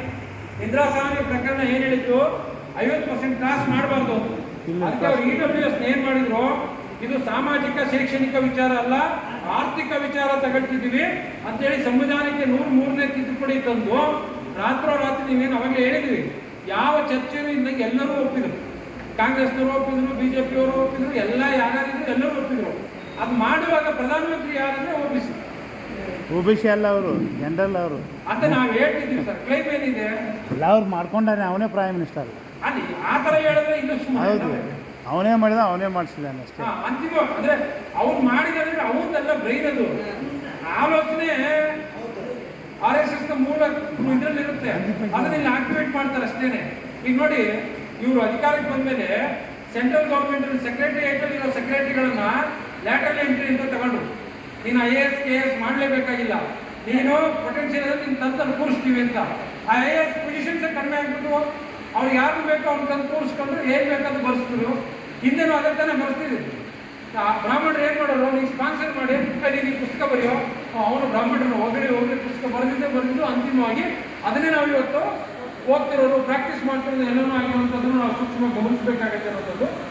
ಇಲ್ಲಿ ಒಂದಷ್ಟು ವಿಶ್ಲೇಷಣೆಗಳಿಗೆ ಈಗಾಗಲೇ ಇದನ್ನು ಚರ್ಚೆ ಮಾಡಿ ಮತ್ತೆ ಹೋಗೋದು ಬೇಡ. ರಿಸರ್ವೇಷನ್ ಸ್ಪಿರಿಟ್ ಏನಿದೆ ಅನ್ನೋಂಥದ್ದು ಒಂದು ಚಿತ್ರಣ ಇದೆ. ಆಮೇಲೆ ಭಾರತದ ಬಡತನ ಹೆಂಗೆ ಹಂಚಿಕೆ ಆಗಿದೆ ಅಂತ ಗಮನಿಸಿದ್ರೆ ನೋಡ್ರಿ, SC ST 7% ಜನಸಂಖ್ಯೆ, 21% ಬಡತನ ಇದೆ ಅಂತ ಭಾರತದ ಬಡತನದಲ್ಲಿ. ST 7% ಜನಸಂಖ್ಯೆ, ಬಡತನ 21% ಇದೆ. SC 15% ಜನಸಂಖ್ಯೆ ಇದೆ, 25% ಬಡತನ SCಗಳ ಹತ್ರ ಇದೆ ಅಂತ ಭಾರತದಲ್ಲಿ. ಅದೇ ಥರ OBCಗಳು ನಾವೇನು ಹೇಳ್ತಿದ್ವಿ, 16.4% ಬಡತನ ಅವ್ರ ಹತ್ರ ಇದೆ ಅಂತ. ಮುಸ್ಲಿಮ್ರ ಹತ್ರ 17 ಇದೆ ಅಂತ. ಉಳಿದೆಲ್ಲರೂ ಸೇರಿದ್ರೆ ಸಣ್ಣ ಇದರೊಳಗೆ ಬಡತನ ಅಂದರೆ ಇಡೀ ಸಮುದಾಯಗಳಲ್ಲಿರೋ ಭಾರತದ ಬಡತನವನ್ನು ಡಿವೈಡ್ ಮಾಡಿದ್ರೆ ಮ್ಯಾಕ್ಸಿಮಮ್ ಬಡತನ ನೋಡಿ, ಇಲ್ಲಿಂದ ಹಿಂಗೆ ತೆಗೆದ್ರೆ ಇವರು ಮುಸ್ಲಿಮರು ಒಳಗೊಂಡಂಗೆ 90% ಬಡತನ ಯಾರ ಹತ್ರ ಇರೋದು? ಯಾರ ಹತ್ರ ಇರೋದು? ಸೋಕಾಲ್ಡ್ 5 ಅಂತ ನಾವೇನು ಹೇಳ್ತಿದ್ದೀವಿ. ಈಗ ನೋಡ್ರಿ, SC ST OBC ಮೈನಾರಿಟಿ ಇಷ್ಟನ್ನು ಸೇರಿಸಿದ್ರೆ 90% ಬಡತನ ಇದೇ ಸಮುದಾಯಗಳ ಹತ್ರ ಇದೆ. ಹಂಗಿದ್ರೆ ಸ್ವತಂತ್ರ ಬಂದ್ಮೇಲೆ 76 ವರ್ಷ ಸಂಪನ್ಮೂಲಗಳು ಎಲ್ಲಿಗೋದು, ಕೆಲಸ ಏನಾಯ್ತು ಏನು ಅಂತ ನೋಡಿದ್ರೆ ನಮ್ಮಲ್ಲಿ ಬೆರಳೆಣಿಕೆ ಜನಕ್ಕೆ ಉದ್ಯೋಗ ಸಿಕ್ಕು, ಬೆರಳೆಣಿಕೆ ಕುಟುಂಬಗಳು ಬೆಳೆದು ಬಿಟ್ಟರೆ ನಮ್ಮ ಇಡೀ ಸಮುದಾಯಗಳು ಎಲ್ಲಿದ್ವೋ ಅಲ್ಲೇ ಉಳಿದಿದ್ದಾವೆ. ಬದಲಾವಣೆಗಳು ಏನೂ ಆಗಿಲ್ಲ ಅಂತ ಯೋಚನೆ ಮಾಡಬೇಕಾಗತ್ತೆ. ಇದು ಯಾಕೆ ನೀವು ಸೂಕ್ಷ್ಮವಾಗಿ ಯೋಚನೆ ಮಾಡಬೇಕು ಅಂದರೆ, ಬರೀ ಮೀಸಲಾತಿಯಲ್ಲಿ ಬರೋ ಉದ್ಯೋಗದಿಂದ ಯಾವ ಸಮುದಾಯವೂ ಸಮಗ್ರವಾಗಿ ಅಭಿವೃದ್ಧಿ ಆಗಲ್ಲ. ಅದಕ್ಕೆ ಡಾಕ್ಟರ್ BR ಅಂಬೇಡ್ಕರ್ ಅವರು ಏನು ಹೇಳಿದ್ರು ಅಂದರೆ, ಈ ದೇಶಕ್ಕೆ ಮೊದಲು ಸಾಮಾಜಿಕ ಸ್ವತಂತ್ರ ಬರಬೇಕು, ಆದಮೇಲೆ ಆರ್ಥಿಕ ಸ್ವತಂತ್ರ ಬರಬೇಕು, ಅದಾದಮೇಲೆ ರಾಜಕೀಯ ಸ್ವತಂತ್ರ ಬರಬೇಕು. ಯಾಕೆ ಸಾಮಾಜಿಕ ಸ್ವಾತಂತ್ರ್ಯ ಮೊದಲು ಬರಬೇಕು? ಎಲ್ಲರೂ ಸಮಾನರಾಗಬೇಕು. ಮೊದಲು ಶ್ರೇಷ್ಠ ಕನಿಷ್ಠ ಇವ್ರ ಮೇಲೆ ಇವ್ರ ಕೆಳಗೆ ಅನ್ನೋದು ಹೊರಟೋಗ್ಬೇಕು. ಹಂಗಾದಾಗ ಏನಾಗುತ್ತೆ, ಸಮಾನತೆ ಇರುತ್ತೆ ನಮ್ಮಲ್ಲಿ. ಅವಾಗ ಆರ್ಥಿಕ ಸ್ವತಂತ್ರ ಸಿಕ್ಕರೆ ಜನ ಎಲ್ಲರೂ ಅವ್ರವ್ರಿಗೆ ಏನು ಬೇಕೋ ಯೋಚನೆ ಮಾಡ್ತಾರೆ ಅಂತ. ಅದೇನೂ ಇಲ್ಲದೆ ರಾಜ್ಯ ಕಳೆದ ವರ್ಷ ಪಾರ್ಲಿಮೆಂಟಲ್ಲಿ ಬಂದಿದ್ದ ಪ್ರಶ್ನೆಗಳಿಗೆ ಹೇಳಿರೋ ಉತ್ತರ, ಇದರೊಳಗೆ ಅಪ್ಪರ್ ಕಾಸ್ಟ್ ಹಿಂದೂಸ್ ಎಷ್ಟಿದ್ದಾರೆ ಅಂತ ನೀವು ನೋಡಿದ್ರೆ ಟೋಟಲ್ ಇದರಲ್ಲಿ 18ರಿಂದ 25ಕ್ಕೆ ಅಪಾಯಿಂಟ್ ಆಗಿರುವಂಥ ಈ ದೊಡ್ಡ ದೊಡ್ಡ ಪೋಸ್ಟ್ಗಳಲ್ಲಿ 582 ಜನ ಅಪ್ಪರ್ ಕಾಸ್ಟ್ ಹಿಂದೂಗಳು, ಅಂದರೆ ನಾವು ಏನು EWS ಅಲ್ಲಿ ನೋಡ್ತಿದ್ದೀವಿ ಅವರಿದ್ದಾರೆ ಅಂತ ಹೇಳ್ತಿದ್ರೆ. ಜೊತೆಗೆ ಮೈನಾರಿಟೀಸ್ ಎಷ್ಟಿದ್ದಾರೆ ಅಂತ ನೀವು ಗಮನಿಸೋದಾದ್ರೆ 93 ಜನ, ಮೈನಾರಿಟೀಸ್ 42 ಜನ ಇದ್ದಾರೆ, ಶೆಡ್ಯೂಲ್ಡ್ ಕಾಸ್ಟ್ 23 ಇದ್ದಾರೆ. ನೀವು IPS ಅಲ್ಲೂ ನೋಡಿದ್ರು ಅದೇ ಸ್ಥಿತಿ ಕಾಣುತ್ತೆ. ಮೈನಸ್ ಇದೆ ನೋಡಿ, IPS ಅಲ್ಲೆಲ್ಲ ಮೈನಸ್ ಆಗಿ ಬಂದಿರುವಂಥದ್ದನ್ನು ನಾವು ಗಮನಿಸಬೇಕಾಗುತ್ತೆ. ಈ ಎಲ್ಲ ಸ್ಟ್ಯಾಟಿಸ್ಟಿಕ್ಸ್ ಯಾಕೆ ಹೇಳ್ತಿದ್ವಿ ಅಂದರೆ, ನಾವೇನು ಯೋಚನೆ ಮಾಡ್ತಿದ್ವಲ್ಲ, ನಮಗೇನು ಹೇಳ್ತಿದ್ರೆ ಸತ್ಯ ಅಲ್ಲ. ನಮ್ಗೆ ಇಲ್ಲಿವರೆಗೂ ಅಭಿವೃದ್ಧಿ ಅಂತೇಳಿ ಮೀಸಲಾತಿಯಿಂದ ಎಲ್ಲ ಜನರಿಗೆ ಪಾಲು ಸಿಗ್ತಿದೆ ಅಂತ ಏನು ಹೇಳ್ತಿದ್ರಲ್ಲ, ಅದ್ರಲ್ಲಿ ತುಂಬ ಮೋಸಗಳಿದ್ದಾವೆ. ಅವ್ರಿಗೆ ಏನು ಬೇಕೋ ಅದನ್ನೆಲ್ಲವೂ ವ್ಯವಸ್ಥಿತವಾಗಿ ಮಾಡ್ಕೊಳ್ಳೋ ಕೆಲಸನ ಮಾಡ್ತಿದ್ದಾರೆ ಅನ್ನೋದು ಗಮನಿಸಬೇಕಾಗುತ್ತೆ. ನಾನು ಮುಗಿಸ್ತೀನಿ. ಅಲ್ಲ, ಅವ್ರು ಕ್ರಿಮಿಲಿಯರ್ ಬರೋದಿಲ್ವಾ? ಅವರು 90% ಇದಾರಲ್ಲ, ಅವ್ರು ಕ್ರಿಮಿಲಿಯರ್ ಬರೋದಿಲ್ಲ. ಅವರು ಅವ್ರಿಗೆ ಕ್ರಿಮಿಲಿಯರ್ 8 ಲಕ್ಷ ಇದೆ ಅಲ್ಲಿ,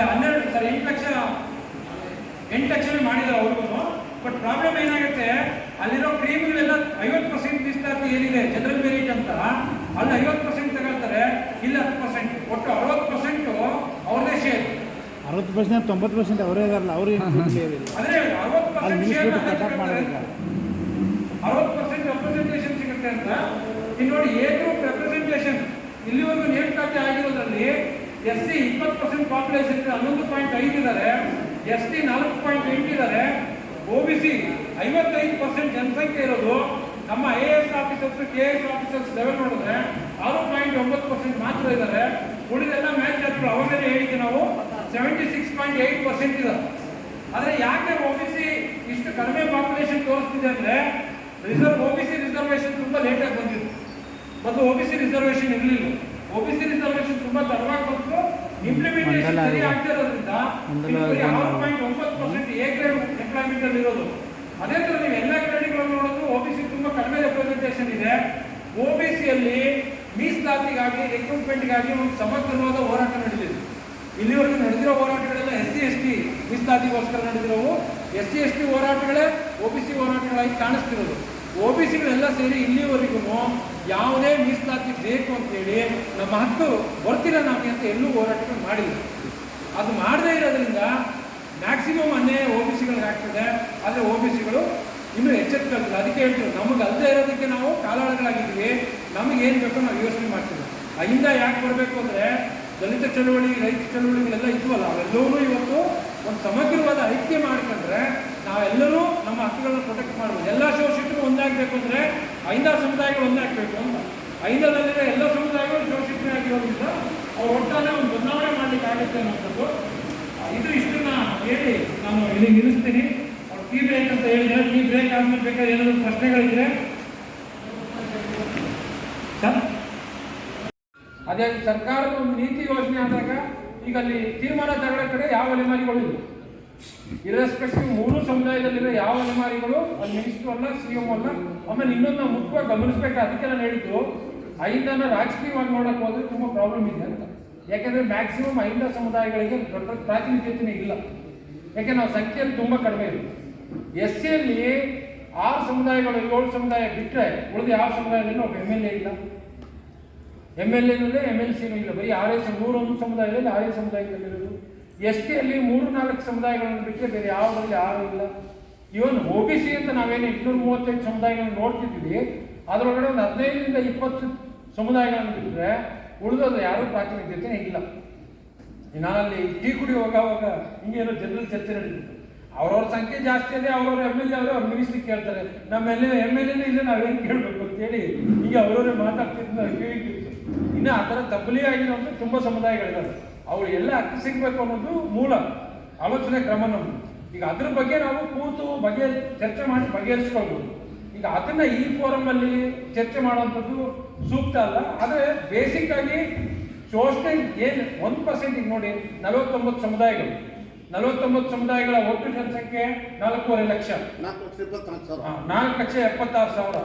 ಈಗ ರೇಷಿಯೋ ಜನಸಂಖ್ಯೆ ವಯಸ್ಸು ನೋಡ್ತೀವಿ ಅಂತ ಹೋಗ್ಬಿಟ್ರೆ ಏನು ಸಿಗಲ್ಲ. ರೇಷಿಯೋ ಜನಸಂಖ್ಯೆ ವಯಸ್ಸು ನೋಡ್ತೀವಿ ಅಂತ ಹೊರಟ್ರೆ ಏನು ಸಿಗಲ್ಲ ಸಮುದಾಯಗಳಿಗೆ. ಯಾಕೆಂದರೆ SCಗೆ 15% ಮೀಸಲಾತಿ ಇರೋದು. 15%ನ್ನ ಡಿವೈಡ್ ಮಾಡ್ತಾ ಹೋದರೆ 10 ಲಕ್ಷಕ್ಕೆ 1.5% ಸಿಗುತ್ತೆ. 10 ಲಕ್ಷ ಜನಸಂಖ್ಯೆಗೆ 1.5% ಮೀಸಲಾತಿ ಸಿಗೋದು. ಈಗ 4.5% ಜನಸಂಖ್ಯೆಗೆ ಪ್ರಪೋರ್ಷನೇಟ್ ಅಂತ ಏನಾದ್ರು ನಾವು ಕೇಳ್ಬಿಟ್ರೆ ಏನು ಸಿಗಲ್ಲ. ಅದು ಆ ಥರ ಸಂಖ್ಯೆ ಬರಲ್ಲ ಅಂತಲೇ ಅದನ್ನು ಸಪ್ರೇಟ್ ಇಡಬೇಕು. 1% ಎಕ್ಸ್ಟ್ರಾ ತುಂಬ ಹಿಂದುಳಿದಿದ್ದಾರೆ ಅವರು. SCಯಲ್ಲೇ ತುಂಬ ಹಿಂದುಳಿದಿದ್ದಾರೆ. ಅವ್ರ ಜನಸಂಖ್ಯೆಗೆ ಅಷ್ಟೆಲ್ಲ ಇನ್ನು ಸ್ವಲ್ಪ ಜಾಸ್ತಿ ಇರಬೇಕು ಅನ್ನೋ ಲೆಕ್ಕಾಚಾರದ ಮಧ್ಯೆ ಪ್ರಾತಿನಿಧ್ಯತೆ. ಈ ಸಂದರ್ಭದಲ್ಲಿ ಬನ್ನಿಬೇಲ್ ಜಯಪ್ರಕಾಶ್ ಕೂಡ ಸರ್ ಕೂಡ ಭಾಗಿಯಾಗಬೇಕು ಅಂತ ಹೇಳಿ ವಿನಂತಿಸ್ತೇನೆ. ಜೋರಾದ ಚಪ್ಪಾಳೆ ಅವರಿಗೆ ಸರ್ ಬನ್ನಿ ಸರ್.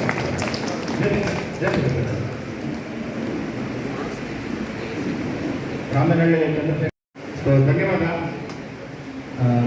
ಜೋರಾದ ಚಪ್ಪಾಳೆ ಅವರಿಗೆ ಅವರಿಗೆ ನಮ್ಮ ಕೇಳ್ಕೊಳ್ತಾ ಇದ್ದೀನಿ.